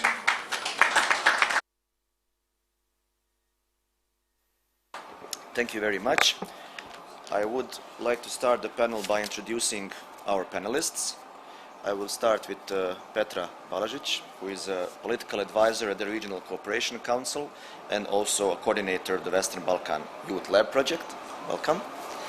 Then we have with us Francesca Muzzo. She is a civil society activist, currently the Secretary General of the Youth Professional Networks of Albania and also a young youth representative in the board of RAICO. Then we have also Stefani Spirovska, President of the Youth Education Forum, civil society organization that provides civic education and capacity building for the youth in North Macedonia. And on my left side, we have Mr. Darko Kaevski, member of the North Macedonian Parliament, and also Mr. Nikos Bakircis, I hope I'm pronouncing it correctly, who is a political scientist with a master's degree in international relations, partnership development manager for the organization Southeast Europe in Action. And finally, joining us online, I hope that the connection and it will work. We have Mr. Tobias Butto, who is the Secretary General of the Franco-German Youth Office. So I see that he is right behind me and I see him in front of me on the screen. Thanks to all of you really for joining us here and also to Tobias for joining us online. As it was announced in the agenda, we would focus here today on 3 topics. One of them being should I stay or should I go, talking about migration, talking about brain drain. Second one being on how the youth could actually make the EU integration agenda move forward. And finally, the role and the importance of the Prespa agreement and when it comes to youth, how the youth can support its implementation. I would like to set the stage with the first question, although, and it was mentioned this morning by also Secretary Popov and now also by Mr. Hani, concerning some findings. And I would like to ask Petra, since I know that RCC and its regional barometer survey is really an important tool of giving us the feeling on how the youth, and not only youth, but how the population in the region feels things. So I would like to ask you to share with us just some findings which you find interesting for this audience.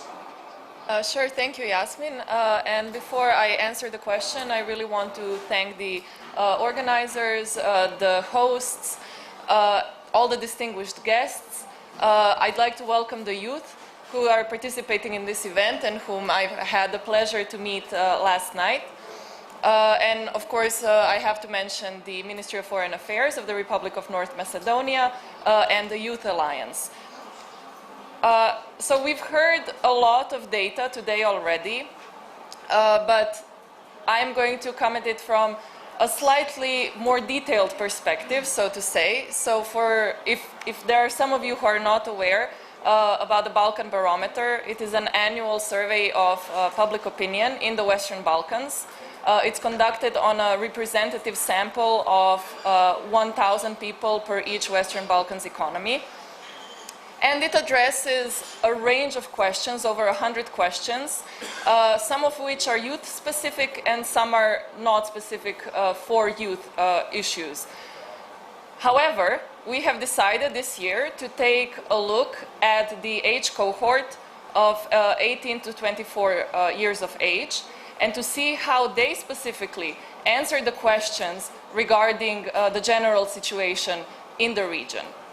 So in addition to what we have, the answers that we have on general questions from the population overall, now we're also looking at the, how youth answer this question specifically. And I was wondering, when I was preparing this, I was wondering whether I should start with the good news and or the bad news. But I decided to go for a mix and match. But I will start with one piece of good news, and that is there are good news. It is not all bleak. The situation is not all gloomy, and we should really focus on the good things as well and build upon them. Now I will switch to a bit of bad news, which is unfortunately really staggering, and that is the level of satisfaction with how things are going in the region and in each economy specifically. So only 17% of young people are satisfied with how things are going in their economy. That is much less than is the level of satisfaction among the population overall, which is a bit over 20%. When asked about, and this is something that has already been mentioned, but I think it's worth repeating, 60% of young people think that their biggest problem are inadequate employment opportunities. So nearly 2/3 of young people struggle with unemployment and the opportunities for employment that they see in their future after they finish their schools, education, and so on. And something that wasn't mentioned, but I think is very important for me as a young person, and I'm sure for many young people here, is the housing situation. We know that in our region, young people stay at home for a long period of time, longer than in Central and Western Europe. They move out from their parents' or guardians' houses much later than is the case in the rest of Europe. And 43% are dissatisfied with the housing opportunities. So it's not only, I mean, there's always in these things, there's sometimes a level of culture of what we are used to in the region, how things were done before, but for almost a half of the population, there's also the problem of housing. I think this is not talked about as much as perhaps it should be. So I thought that I would mention it here today to give some food for thought of something that requires more attention in the future as well. And so looking at this unemployment situation, looking at the housing situation, looking at the general level of satisfaction, or should I say dissatisfaction, with how things are going, it's not surprising that we have this figure of 2/3 of young people who are considering living and working abroad in the future. This is double the number of the population overall who is thinking about that step. So really concerning numbers. And now I want to switch to a bit of a good news, which might sound like bad news at first, but please bear with me. 1/3 of young people are dissatisfied with the level of tolerance and respect of differences in their economies. 1/3 are dissatisfied with the inclusion of vulnerable groups in their societies. And these are big numbers. So a large number of young people are actually dissatisfied with how we are including vulnerable population and how much tolerance we are offering to the overall population. But I think this is a reason for optimism, because we see that among young people there is recognition that we need more inclusion, that we need more tolerance. And I say that this is a good news because we can build upon that. We can use this tolerance of young people, build upon it to create a better future for us. And now I want to switch to why it's important to the data that we have, which demonstrates why it's important that we include young people in the society in decision-making specifically. Young people have different priorities than the overall population. So one example is regards the question of where people think that government should invest resources. what are the priority sectors that young people see and the population generally sees. So the top 4 for the population overall are social infrastructure, meaning schools and hospitals, followed by agriculture, education and culture, and small and medium enterprise development. For young people, again, in the first place is social infrastructure, but it is followed immediately, in very, very small difference in percentage points, by education and culture, and then tourism and science and technology. This is something that does not come into top 4 priorities for the population overall. So we have a huge pool of untapped potential among young people who want to develop their economies in the touristic sector, who want to offer the tourists from abroad, show them the region, and improve science and technology, where the region is unfortunately still a laggard compared to the global rates. So when we look at this level of dissatisfaction, we have some surprising and unsurprising results.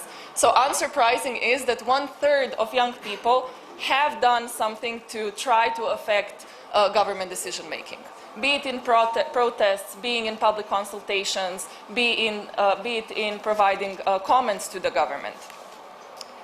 Surprising is that 1/3 have not done anything, including not even discuss it with their peers, with their parents, with their acquaintances. So 1/3 does not even discuss government decisions.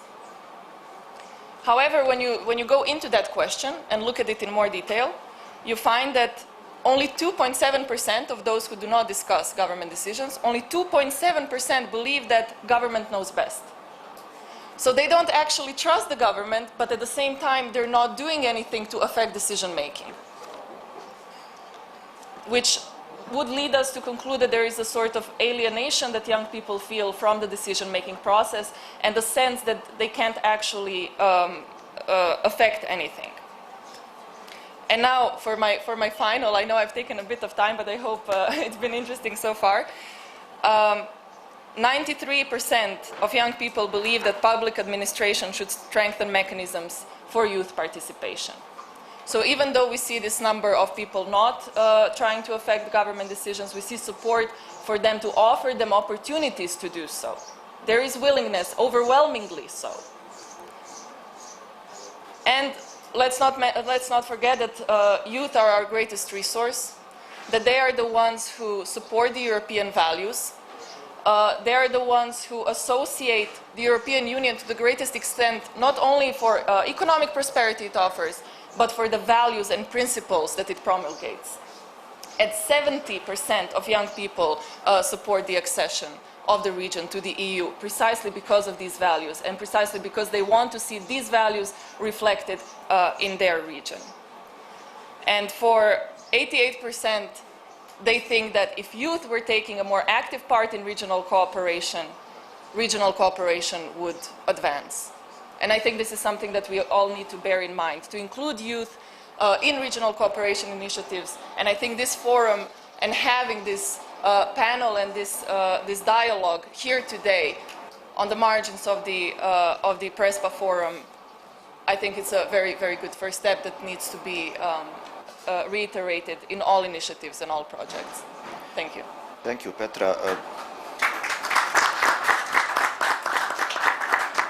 Thank you very much for this input. I wanted to start this discussion with this because I strongly believe that if we don't have the data, and there is a very good saying, which I like, it says, in God we trust and everyone else has to show data. So meaning that if we do not know where we are, we cannot make plans and to know where we want to go.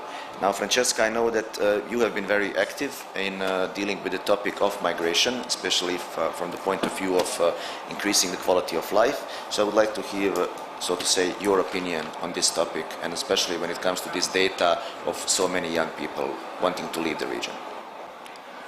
Thank you, Yasmin, for the question, and also I want to exploit this opportunity to thank Youth Alliance Kruševo for inviting me and for helping on organizing this forum, and as well the Ministry of Foreign Affairs and the Republic of North Macedonia for undertaking this kind of initiative.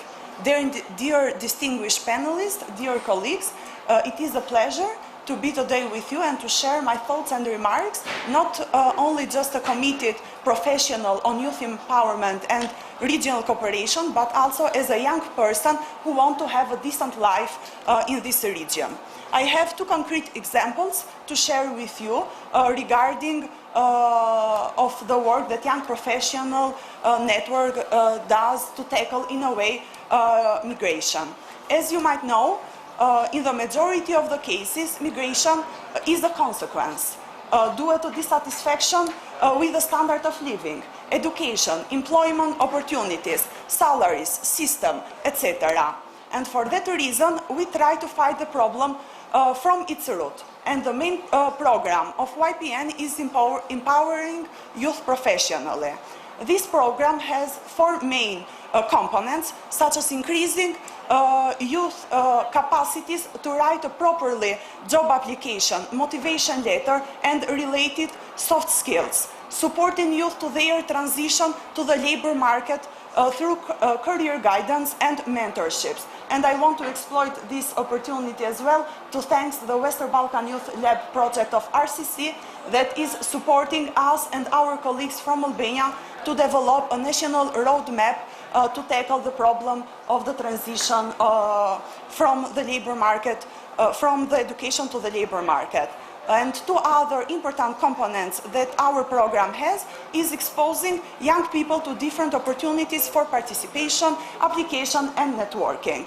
Another one that for me is the most important one, component, is related with youth labor rights, as youth is still faced with low salaries, lack of decent employment, extended working hours, lack of a properly contract, etc., etc. So we constantly raise awareness among our network members about labor rights and the referring mechanism on where they can address their concerns and how to act for change. Another important example that I would like to share with you is our work with youth from rural areas that, to be honest, are a poor source of motivation. No later than 1 week before, our group of young people coming from a village of the municipality of Elbasan have had their first victory. Their project is part of the program on youth participation in decision making, and as a result of their advocacy campaign, which tackled transparency and accountability of the municipality met their requirements by increasing infrastructure investments in their village. So I try to keep it shortly, although that the list of the example is not exhaustive. But what I was trying to point out from the examples that I mentioned, it is very important that we increase investment on youth policies, but having on mind an intersectoral approach. If we want to invest more about youth quality of life, youth should not be only aware about their rights, but also how they can act for change. What are the democratic mechanisms that they can use, that Petra also mentioned before. But also we should work to increase their sense of ownership on the public institutions. Thank you. Thank you. Thank you very much. I mean, when talking about quality of life, I think that education and capacity building is definitely one of them. So I would like to hear from you, Stephanie, also in terms of the activities you are doing, how this can contribute, and hopefully then to have more young people staying in the region rather than leaving. Thank you so much, Yasmin. And as I was listening to the previous speakers, I realized that more or less the situation in numbers and the situation in problems that young people are facing is the same in North Macedonia as well, which means that so far we're integrated when it comes to problems, and we have to start working from this point on in order to find common solutions. I will go straight with the answer of what's the vision of young people for the region and then sort of connect it with education and what we do. And definitely the vision that young people have for the region, especially when it comes to young people that we work with, is the European Union. And I will go a little bit more deeper in why do we see that the integration first within the region is crucial to become one functional part of the European Union.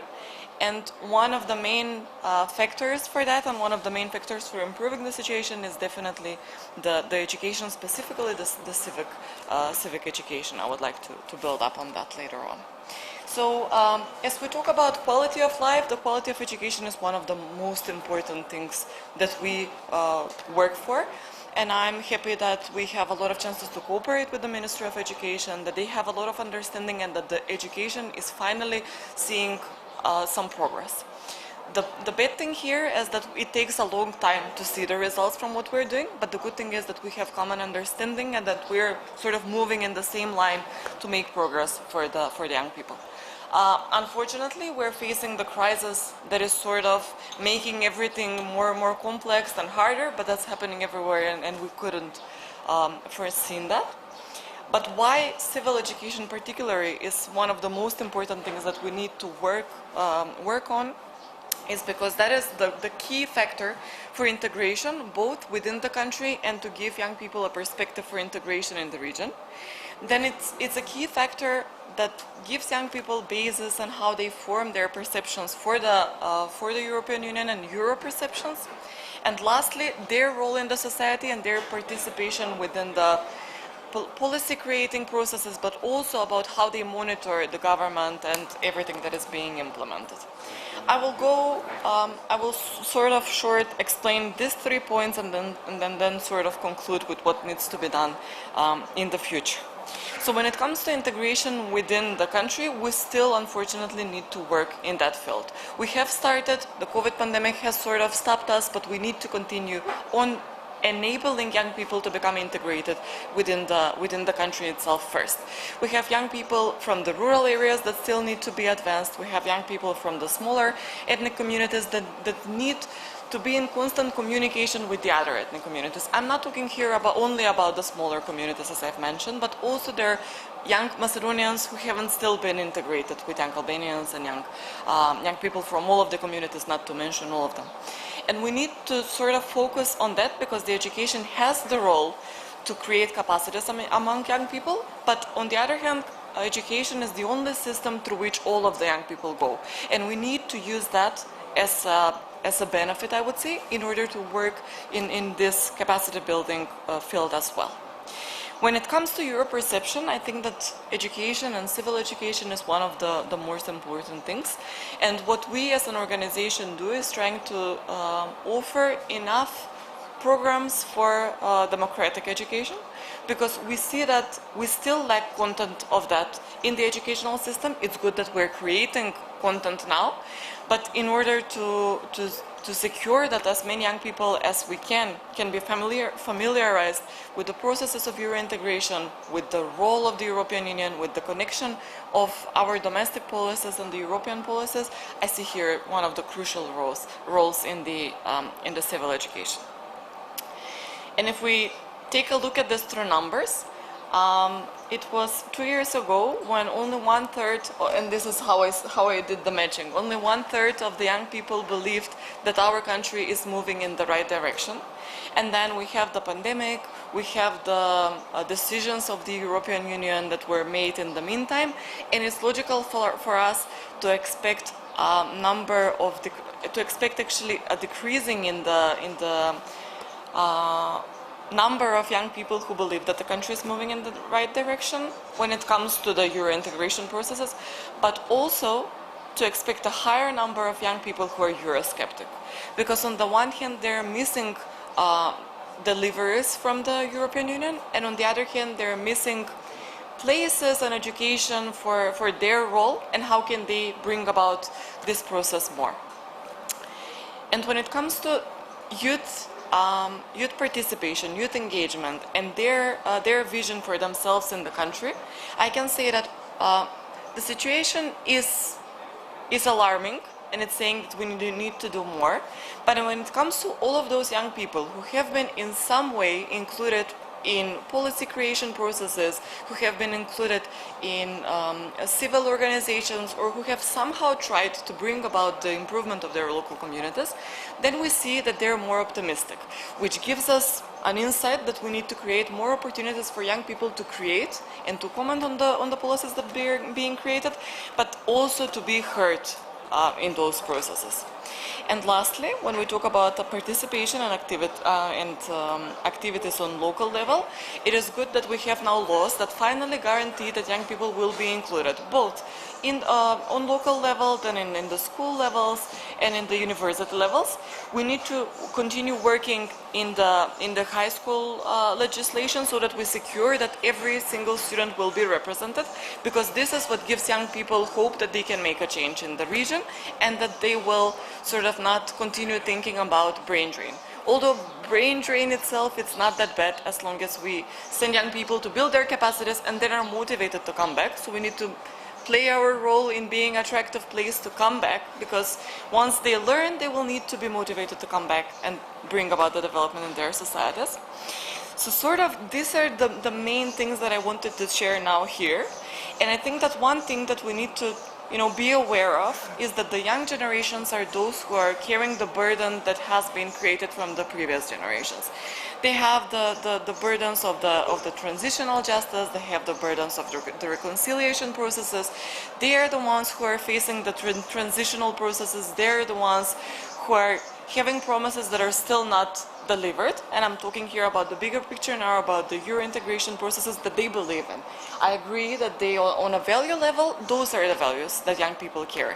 So we need to make sure that all of the promises, that all of the expectations that young people currently have need to fulfill in some rational period, I would say, because those are the things that young people strive for. And if we as a society don't manage to provide this for them within their countries, then young people will try and find their way within the European Union. And I think that this should be probably our focus, because their vision is the European Union, and we need to build capacities at the same time, integrate young people at the same time, and make sure that once we hear what young people have to say, we will find a way to implement it in a particular policies.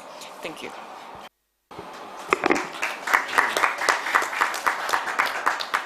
Thank you very much. I would turn to you, Nikos, as someone from a EU member state, and also I know that Greece has its own problems, so to say, when it comes to young people leaving. But I would like to focus here on a different question, which goes more in line of EU integration and how the young people actually can support this process and what their role can and should be when it comes to moving the integration process forward, which of course we all know is taking very much time and with no near end in sight. So I would like to hear your opinion on this. Thank you, Yasmin. And first of all, I'd like to congratulate the Ministry of Foreign Affairs and Youth Alliance Kosovo for organizing this event. And I would also like to say to my fellow panelists that it's an honor to share the panel with you. Starting off, we all know that the EU integration is of vital importance for the region, just like it was for the countries of Eastern Europe in 2004, just like it was for Greece when it emerged from a 7-year dictatorship back in the 70s. It is of vital importance. And it's important to keep in mind that despite the setbacks, the Western Balkans are still very much invested and believe in the EU integration. Similarly, ever since 2003, the EU has been promoting the gradual integration of the region. You can see in the maps all around, it's not some distant region. It's the backyard of Europe. I mean, the Western Balkans are bordering with EU member states, with Croatia, with Slovenia, with Greece, Bulgaria, Romania. It's not some distant country that we have no connections. In a sense that the Western Balkans are interconnected with Europe, with EU. The prosperity and the security of the Western Balkans interconnected with the prosperity and the security not only of the neighboring member states like Greece and Croatia and Slovenia, but also the EU as a whole. However, despite the progress, the deep reforms and the positive steps forward, I'd like to see, okay, we know there have been problems and setbacks, but I'd like to see the glass half full and not half empty. Like, we have made progress. The Western Balkans have made huge progress comparing to 20 years ago. the process has become longer and more complex than it was. And 20 years after the European Council Summit in Thessaloniki and the famous Agenda of Thessaloniki, the promise of EU membership remains unfulfilled in the Western Balkans, with the exceptions, as we said, of Croatia and Slovenia. The EU must understand and accept that the current approach to enlargement has reached some limits. The process is slowed down rather than being accelerated. The momentum right now should not be lost. The EU should continue empowering the actors who support strong democratic institutions in all countries, freedom of media, independent judiciary, the eradication of corruption and the fight against the organized crime.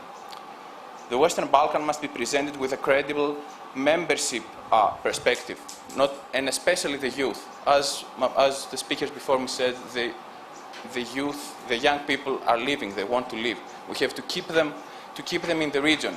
And also the EU integration should not be an easy way to go study and work in Europe. It should be a way to bring capacity, to bring the know-how in the countries of the region, so young people would like to study, to get a quality education, and then have equal opportunity, working opportunities for a decent life here. So, as I said, the Western Balkans must be presented with a credible membership perspective that will create the right conditions for the EU integration of the region, while preventing the rise of nationalism and divisive rhetoric, as we saw in the past. And as for the youth, I genuinely believe that it can play an active and engaging role to the integration process. The younger generation, in my opinion, can move forward together and share a common future and fruitful cooperation within the European Union now. Without the nationalistic sentiments and divisive rhetoric and politics that kept us apart for decades, we know that there are many bilateral issues between Prespa agreement, maybe solved the dispute between Greece and North Macedonia, but there are also issues that need to be resolved in the near past, like Serbia-Kosovo relations, the current situation between Bulgaria and North Macedonia. The new Balkan generation should not remain prisoners of the past. I'm not saying that we should ignore the past. We should study the past, understand the past in order to learn from our mistakes, so we can prosper together and not repeat the same mistakes that led us to a dead end over and over again. And that's it for me for now. Thank you. Thank you very much. Thank you. I would like to bring in Tobias, if we are still online, so to say, if he can hear us. I mean, my question would be very similar to Nikos in terms of EU accession, the role, the supporting function it can have for the youth, and basically what, I mean, as a, so to say, what could youth expect from that? For having me here, it's an honor to join your panel. And I would like to start actually with a very general question and remark, hypothesis or conviction. Will ever the Western Balkans be part of the European Union? For me personally, and I'm speaking here also in the role of a historian and political scientist, of course, there is no doubt. The only question is when. One could not have put it better, as you did it in your conference title of this important forum to bring in young people. Without the Western Balkans, the whole European project is not complete. So there are not 5 or 3 or 2 Europes, but there's only one. We only have one Europe, and this is what we all have together. We're sitting in the same boat, and the same holds true for generations. And here comes, so to say, my remarks and reflections on what young people and what you could actually do. And maybe let me start with a very biographical anecdote regarding the matter of brain drain. I'm coming from East Germany. So one might say, not from Southeastern Europe, though I had the brief pleasure to live also a moment in Sarajevo, but to some extent from Eastern Europe. I moved over to France. I went to Berlin before I went abroad. So I left my home community. And what I observed was that, and that holds true for many who left East Germany, be it to West Germany, to Berlin, to France, to Italy, to the Balkans, wherever, that this did not do well to our home societies. In the German case, we saw a significant rise of right-wing extremism. And this is also one understanding that my generation, I'm now at the beginning of my 40s, kind of starts to realize over the last years that we need to return, that we need to be there, that we need to engage ourselves in the places where we simply I wouldn't say speak the language of our peers, but where we do understand also the risk of several milieus to democracy and to the shared European project. What could young people do aside of staying or coming back, staying engaged? This is, of course, the key. In whatever topic we are addressing, and let me here also introduce the matters of sustainable development, of shared risks that all of us in Europe and beyond that hold or are confronted with together, we can only solve this together. Ulrich Beck, a German sociologist, once put it in the last book. He could not finish. He died while writing the book, so to say. But he called the book Metamorphosis and says, we are all in a big transition process. About 8 years ago, he pointed that out, that we might call a metamorphosis. That is also perceived, that needs to be perceived as something positive, because the level of interdependency of all our societies, being part already of the European Union or being on the way to European Union, we are interconnected in a very complex but deep manner. So young people, we need you, the older generation, the less younger generation, needs your engagement also, that our actions are questioned, be it in the questions of climate change and sustainable development, be it in the matters of human rights, of democracy, of rule of law, of EU integration process. And of course, we are at Offage convinced that youth needs to be more in the driving seat, not only in the Western Balkans, but also in France and Germany.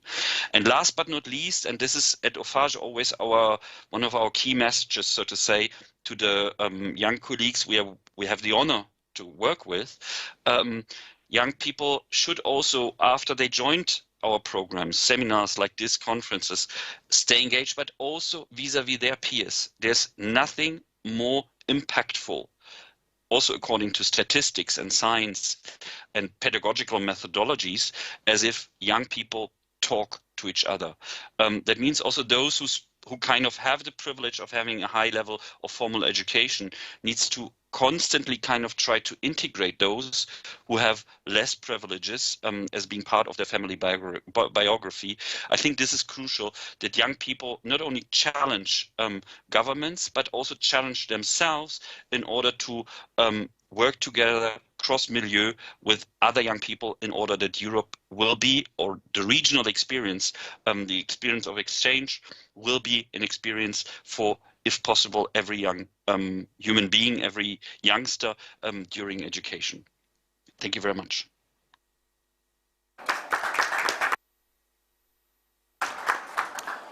Thank you, Tobias, for this very positive messages. I mean, talking about EU integration or EU accession process, I think we are all aware about the importance of the Prespa agreement. So I would like to turn to you, Darko, as a very young member of Parliament. I mean, how would you assess the current situation, and how would you see the role of youth when we deal about these type of either regional or bilateral disputes that the countries are having? Thank you, Yasmin, for the question. Dear guests, dear youth, dear representative of youth organization, respected Minister of Education and Science, Mrs. Tsarovska, respected representative of the government, respected Director of Agency for Youth and Sport, my friend, General Secretary of RICO, Albert Hani. Dear guests, first of all, I want to say thank you to the Ministry of Foreign Affairs and Youth Alliance for invitation to be part of this great event. dear panelists. I'm sure that today we have chance to discuss about the youth policy, youth issues, youth perspectives, with the focus of Preспа agreement. Preспа agreement is agreement between Greece and North Macedonia, settled 27 years difference. The bilateral difference had big implication on the regional and multilateral cooperation. It prohibited two countries from building a strong partnership as two neighbor countries should. North Macedonia today has a complete identity profile at the United Nations. We have excellent, great relations with the Greece. The bilateral cooperation has advanced. The Preспа agreement is a big contribution to the regional stability and is encouraging to the Western Balkans development. The Preспа agreement is one excellent example of mutual understanding and building bridges of understanding. North Macedonia now is the part of the strongest alliance, NATO, and it is on her way for starting the European Union negotiations. The Preспа agreement and agreement of friendship cooperation with Bulgaria presented a new way of leadership that is confident to resolve all problems in our country.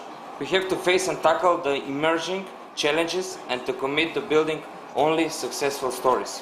We have to deliver European values of peace, democracy, rule of law, strong multilateral cooperation, respecting human rights and implementing them in practice, high quality education and sustainable environment. Our country is making changes. They are crucial to grow. We have made huge steps forward and we are staying committed to the reform process. Through making the institution more transparent and democratic and available to the citizen, introducing new policy that guarantee the economic well-being and the economic growth of the country, through creating equal opportunities for all, making sure that no one is left behind.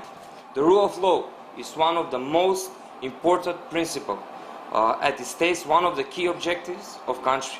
We have concrete action to build capacity and to promote rule of law culture.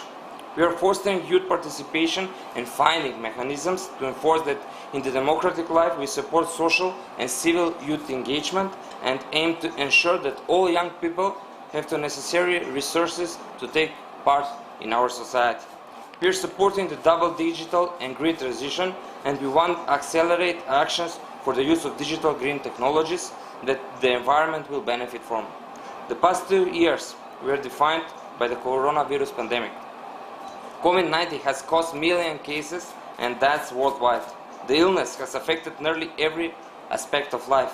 The global COVID-19 crisis has a huge impact on people, economics, and our planet. It affects policies and processes related to trade and investment, migration, peace and security, regional integration, climate change, food security, and the private sector. The education has changed dramatically, with the distinctive rise of e-learning, where the teaching is remotely and on digital platforms. With the crisis of COVID-19, we understood how it is important the cooperation and partnership in these crucial times. Only together we can tackle the big issues and overcome the problems. We have common obligation and duty to improve our good neighborly relations, cooperate and help each other. The cooperation is vital manage the consequences of COVID-19, the uneven recovery between countries, and to prepare the countries to deal with the future shock together. With the pandemic, we learned that we need strong global cooperation and stability. The COVID-19 pandemic is a wake-up call for multilateralism. Regional cooperation has been one of the greatest achievements, and it has brought many benefits. Together, we create peaceful and inclusive society. Together we can combat social inclusion and discrimination, and together we can bring people together. We have to continue to cooperate even more, to find mutual understanding, to share experience. We need to build strong region, as we are aspiring to be a part of European Union. We need to show that we are ready and committed. Thank you.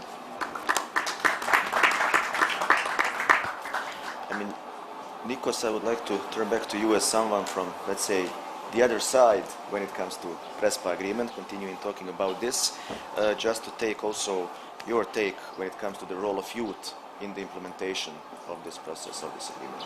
Thank you, Jasmine. As Darko said, the Preспа agreement was monumental, in my opinion. Agreement not only for Greece and North Macedonia, but also for the region as a whole. It showed that neighbors who apparently had many things that divide them, they can find some common ground, understand each other, and also make some compromises, because you cannot reach an agreement without making compromises. It's not a zero-sum game. Like, you cannot get 100% and the other side takes 0%. You have to make compromises in good faith in order to move forward. Right now, for the implementation and the role of youth, I would like to share my personal experience. Over the past year, just before moving on, I'd like to say that over the past few years, I would go to many events, many conferences, seminars, work-related events all across the Balkans, and I could see Greek participants, and I would ask them, which is your organization, and apparently many of them would go like individually through the university or through some through their work, and I could see that we have not established many organizations that are focused on the Balkans and the relation between Greece and the Western Balkan countries. So over the past years, some of these young people, including myself, we established an organization which is called Southeast Europe in Action, which has developed a partnership with our good friends, Youth Alliance Kruševo, which also organized this event, working together on a project which is called Cooperation for a Common Future, which aims to engage actors on grassroots and civil society level, but also play an advocacy role in the establishment of bilateral youth cooperation offices that will connect young people from both countries based on the spirit of reconciliation and building good neighborly relations. I'd like to say that the establishment of these youth offices, it's not an idea that we came up by ourselves. It's included in the Prespα agreement, and we're really happy that we play our part in implementing a provision of the agreement in order to move forward and come and bring the two countries even closer. In the past, as I said, cooperation between Greece and North Macedonia was mostly an individual game. Over the past couple of years, young people have established organizations, right now are actively engaged in developing communication channels and cooperating on every level. We can see that from arts and culture to sports and sustainability, there's just some of the issues that people from both countries are interested in working together. We are neighbors and we share a lot. It is a common and trivial thing to say, but it is true. We share more things. The things that we share are more than the things that divide us. We all know that at the end of the day, the politicians and the decision makers will be the ones that make the decisions. They will sign the agreements, they sign the protocols. But the youth can cooperate on grassroots and civil society level and create a precedent on cooperation and fertile ground for the decision makers to be more decisive and engaged in bringing our countries closer. If the politicians see that the young people have created channels of communication, they're organizing things together, they're cooperating on every level, then I believe that it will be easier also to bring these things to the table and on the highest level and move forward on that level as well. Thank you.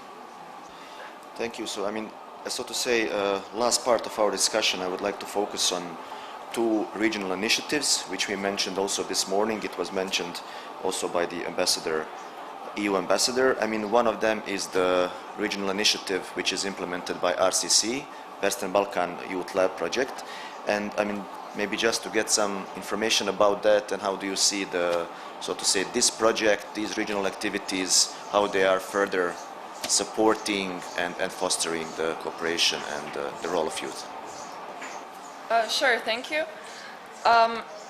So I want to say that even though we have this Western Balkans Youth Lab project, on which I will tell you more in just a second, I really want to focus on the relationship between regional cooperation and youth in general. It is not just this project which targets youth specifically. Everything that we do in regional cooperation through the work of the RCC benefits youth. I just want to make a short personal note.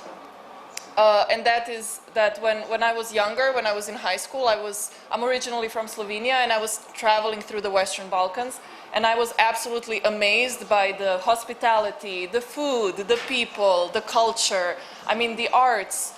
Everything was just amazing, and I asked myself, I knew that there was a big brain drain problem, and I asked myself, why would anyone want to leave? And then fast forward to a couple of days ago, I was talking to a friend of mine who's also a young person, and she was saying that she's thinking about leaving and going abroad. And I asked her what her reason was, and she said, well, you know how it is, in Western Balkans you live, but in the European Union you work. And I thought that was a very, very sad sentiment. But what I'm trying to say is that we rarely think about how the people who are leaving feel. We talk about why brain drain is bad for the region, but we don't talk about the other side. How do these people who are leaving, what are they struggling with? I lived abroad myself, and it's not an easy thing to do. Your family is someplace else, your friends are someplace else. You need to adjust to the new environment. So on one hand, the region has very, very much to offer, and it shouldn't be difficult to keep the people here, because in essence, there's very few of them who want to leave because they don't like being home. You know, they are forced to leave because of the opportunities.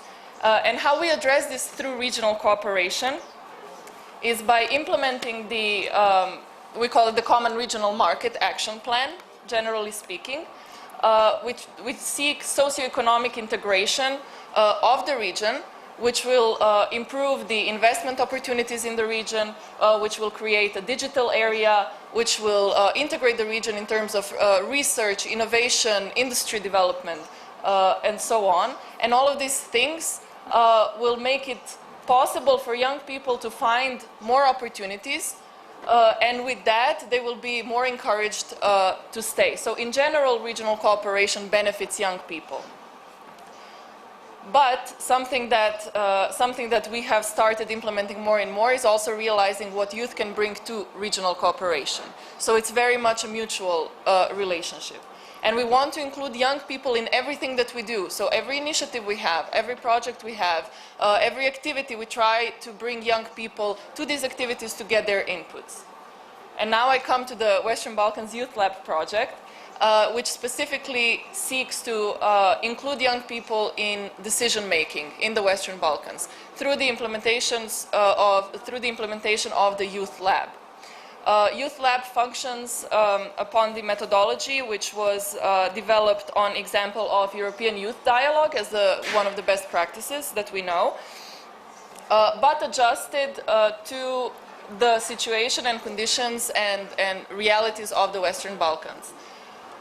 In essence, Youth Lab brings together young people and decision makers for them to work together on a topic of mutual interest. And you will not be surprised that the first Youth Lab is being conducted on the topic of unemployment or youth employment. They gather, so policymakers and youth representatives gather at the regional level. They develop recommendations for action, and then these recommendations are considered at the national level. They decide which priorities are most important at the national level and work at it on national level, and then after that it's a sort of a circular thing where they compare and present best practices and so on. So to help national youth councils and youth umbrella organizations to actually implement these recommendations and policies, the Western Balkans Youth Lab project is providing capacity building, which has been mentioned, technical assistance, and so on, and also supporting an informal donor coordination mechanism. So there's plenty of things going on. It's all targeting youth, but I want to come back just for a second to what I was saying before, that regional cooperation in general benefits youth and that youth benefits regional cooperation. Listening to all the speakers before, so we have here speakers from sort of different walks of life. So we have the parliament, we have education, we have entrepreneurship, we have our European colleagues, but we're all saying the same things, essentially. We are all of one mind when it comes to this topic. But the thing is that we have to act. It's not just enough that we think the same things. And luckily, we have so many young people here who are active and who are contributing to improvement. But also, of course, we need to always call upon our leaders to implement the commitments that they have made. And we have to make sure that in everything that we do, we include young people. So I'm very happy to say that in the RCC, we actually have over 20% of employees are young people working in either administration or in expert positions. In all the activities that we have, we bring young people in, as I have already mentioned.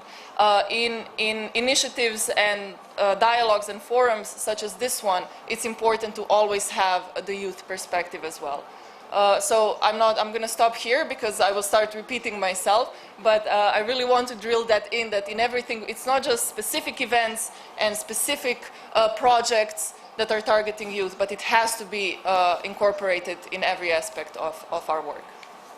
Thank you so much. My final question, so to say, would be addressed to Tobias in terms of the second initiative, which I wanted to mention, and which is actually the one being implemented by us together with RAICO. This is the regional school exchange scheme, which we are launching this year, and the idea is actually to have a regional school mobility where young students from both primary and secondary schools will be able to exchange, to meet and exchange experiences. Now, I mean, as a Secretary General of the Franco-German Youth Office, who has been doing these type of exchanges for many, many years, and we heard, I believe, before from Frank that more than 9 million people, or 9 million young people over the last almost 50 years has had the opportunity to do this. I just wanted to, so to say, ask you on how you would assess the importance of such programs, the importance of mobility of young people meeting, exchanging, and what actually that can do then for their future development. Thank you so much for this pertinent question. Well, per year, in a normal year, we reach out actually with our school exchange program to more than 100,000 school pupils. That's more than half of the youngsters between 3 and 30 years old that we can support and accompany during their, let's put it like this, European experience momentum or exchange program. The cooperation with schools is crucial in every sense for our work for a long time. We have, for example, for more than 40 years an exchange program with primary school teachers. So those who teach languages, those who teach mathematics, those who teach subjects that deal with matters of history, culture, etc. And this is one of our flagships, let's say, in the school world we deal with. Why? Because here bringing together teachers from both countries in an exchange program, a teacher going for 1 year to France and vice versa for 1 year to Germany, reaches out to a much higher number and also to a much higher learning with those who work for youngsters. So the same holds true for example, learning languages. We have also, as part of our school program and of our communication work, also in the framework of the Treaty of Aix-la-Chapelle, of the Aachener Vertrag that has been signed in 2019 by President Macron and Chancellor Merkel, we have the obligation also to promote the partner languages. Chancellor Merkel just talked at the very beginning of this week at the French-German Parliamentary Assembly, highlighting once more the relevance of learning each other languages. So, of course, this is nothing OFAGE or DFJW, as it's abbreviated in German, can enforce, but we can promote also studying and thus respecting the language of the others. So, and this goes along also with the let's say understanding based on the work of scientists who accompany our work and evaluate our work since the 70s, that a mobility experience shapes the life of youngsters, even if it already takes place in an early age. So for me, for example, I saw for the first time the Mediterranean when I was 14 years old in the framework of a German-French school exchange program sponsored by OFAGE. So I did also other things in my youth. It was surely not the only kind of element that supported me in my also later on professional biography. But what holds true for me holds true for so many others. So reaching out to youngsters already in the field of schools is a very important task of our work. Also because, as I mentioned already in my previous statement, at OFAGE we really try to reach out, especially also to young people, let's call it like that, with a special need for support, because they are not born into a bi or multilingual family, because they are not born into a context, into a milieu where Europe is kind of part of their socialization. So in school, in the school world, we can reach out to everyone. So here working even with schools brings also the relevance of sport to our work, bringing together young people by doing sport, for example, in school exchange programs, enables us really to use also school and sport as a factor for integration, and thus promoting values, promoting pedagogical approaches, and promoting the whole idea that unites us also here, and that is One Europe. So congratulations to this fantastic program.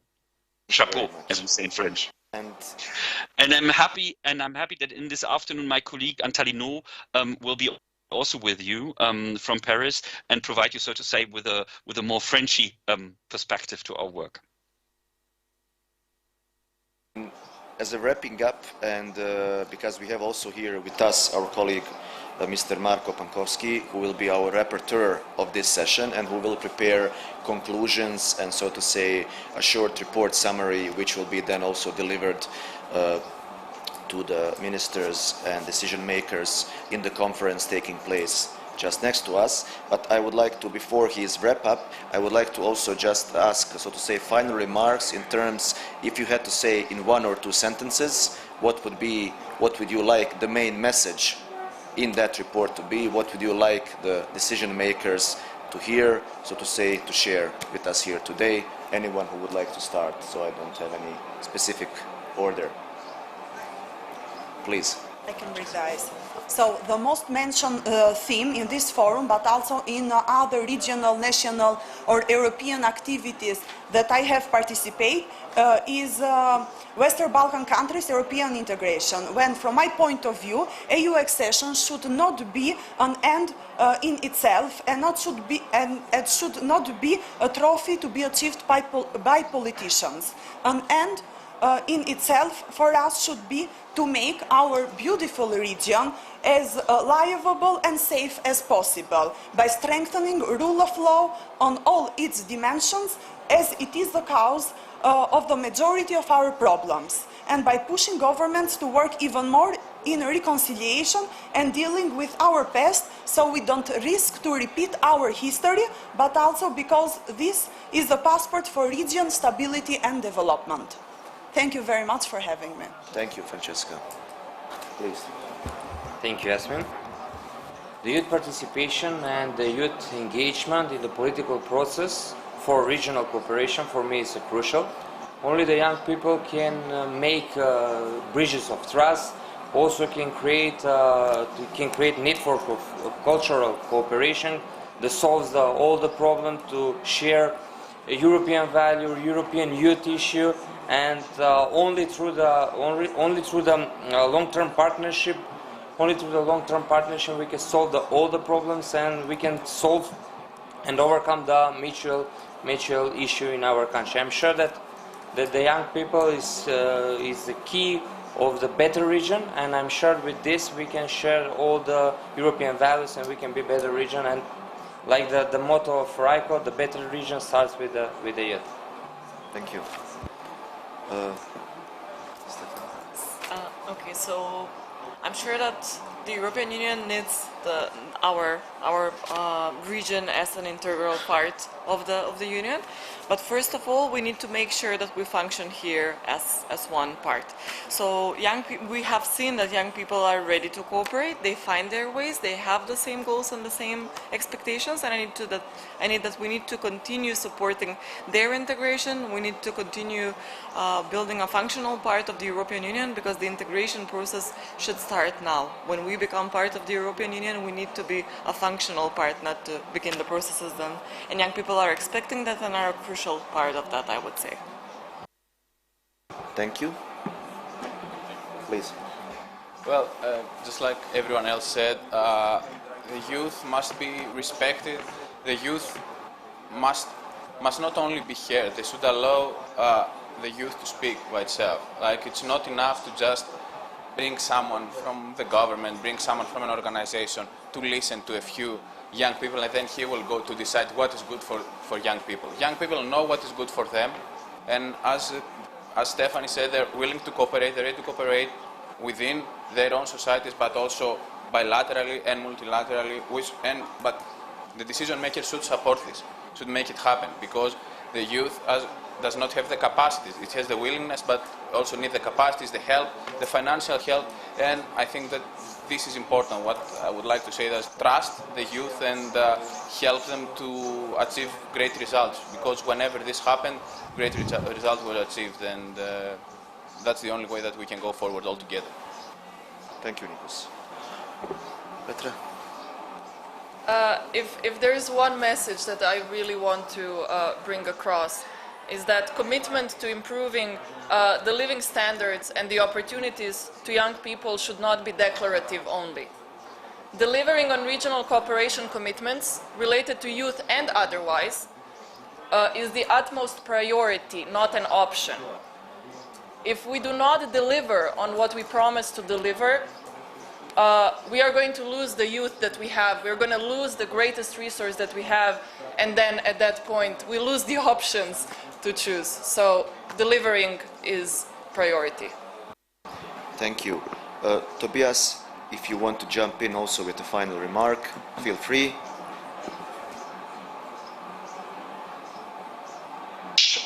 L'Europe commence à Prespa, and vive l'Europe. Europe starts in Prespa, and long live Europe. We need as much youth in the driving seat as possible. Congratulations to this fantastic event. And thank you very much. For the end, before going for lunch, I would just invite Marco to, in a few minutes, to try to wrap up what has been discussed and to say in which direction the short report will go.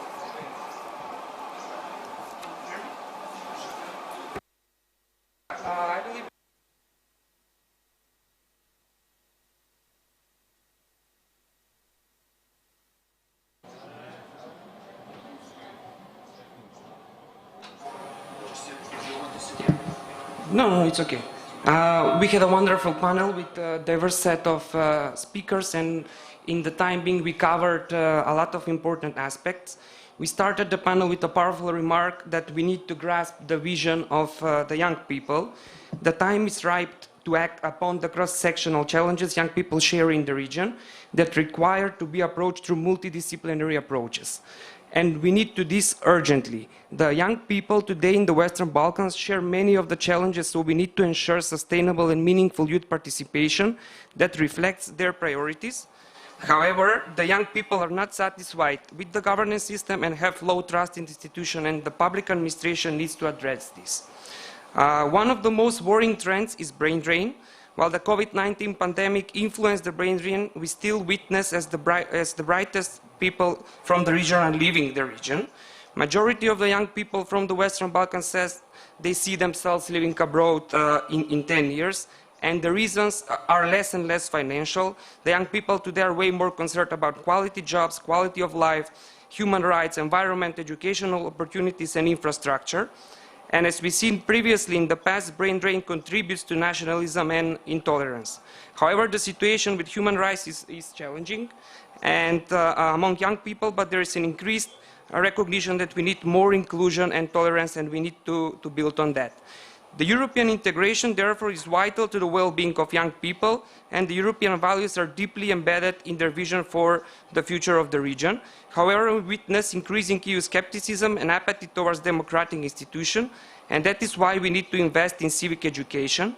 The young people are increasingly impatient with the frustration in the EU integration process and the bilateral issues as the process is getting slower rather than accelerated. The region needs to integrate in a rapid fashion, and the EU needs to provide a credible membership perspective, as there is only one Europe, as we are interdependent and we sit in the same boat. In many areas, such as the digital technologies, the young people are already integrated with the EU and on par with their country, EU, where the young people see themselves. Integration and international youth exchange strengthens cooperation and identity, and is a key method in consolidating the discussion of the democratic values. The young people need to talk to each other, challenge governments, and challenge themselves.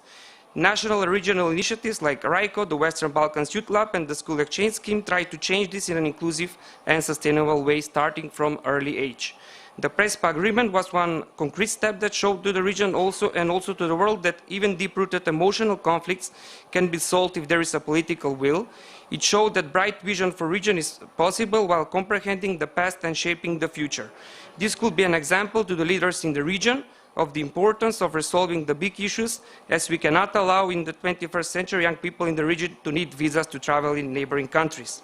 The young people, therefore, have a crucial role in implementing this agreement as promoters of European values of peace, democracy, reconciliation, and good neighborly relations. They can create a fertile ground for the politicians to be more courageous. The young people are our biggest assets, and as was said during the panel, we should not gamble with their dreams. Thank you.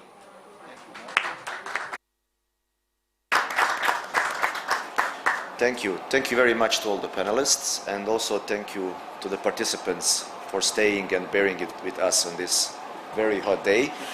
If I am looking at the agenda, I think we are continuing at 2 o'clock, and I believe that the lunch will be served shortly, so I invite you to now take the break. Thank you very much.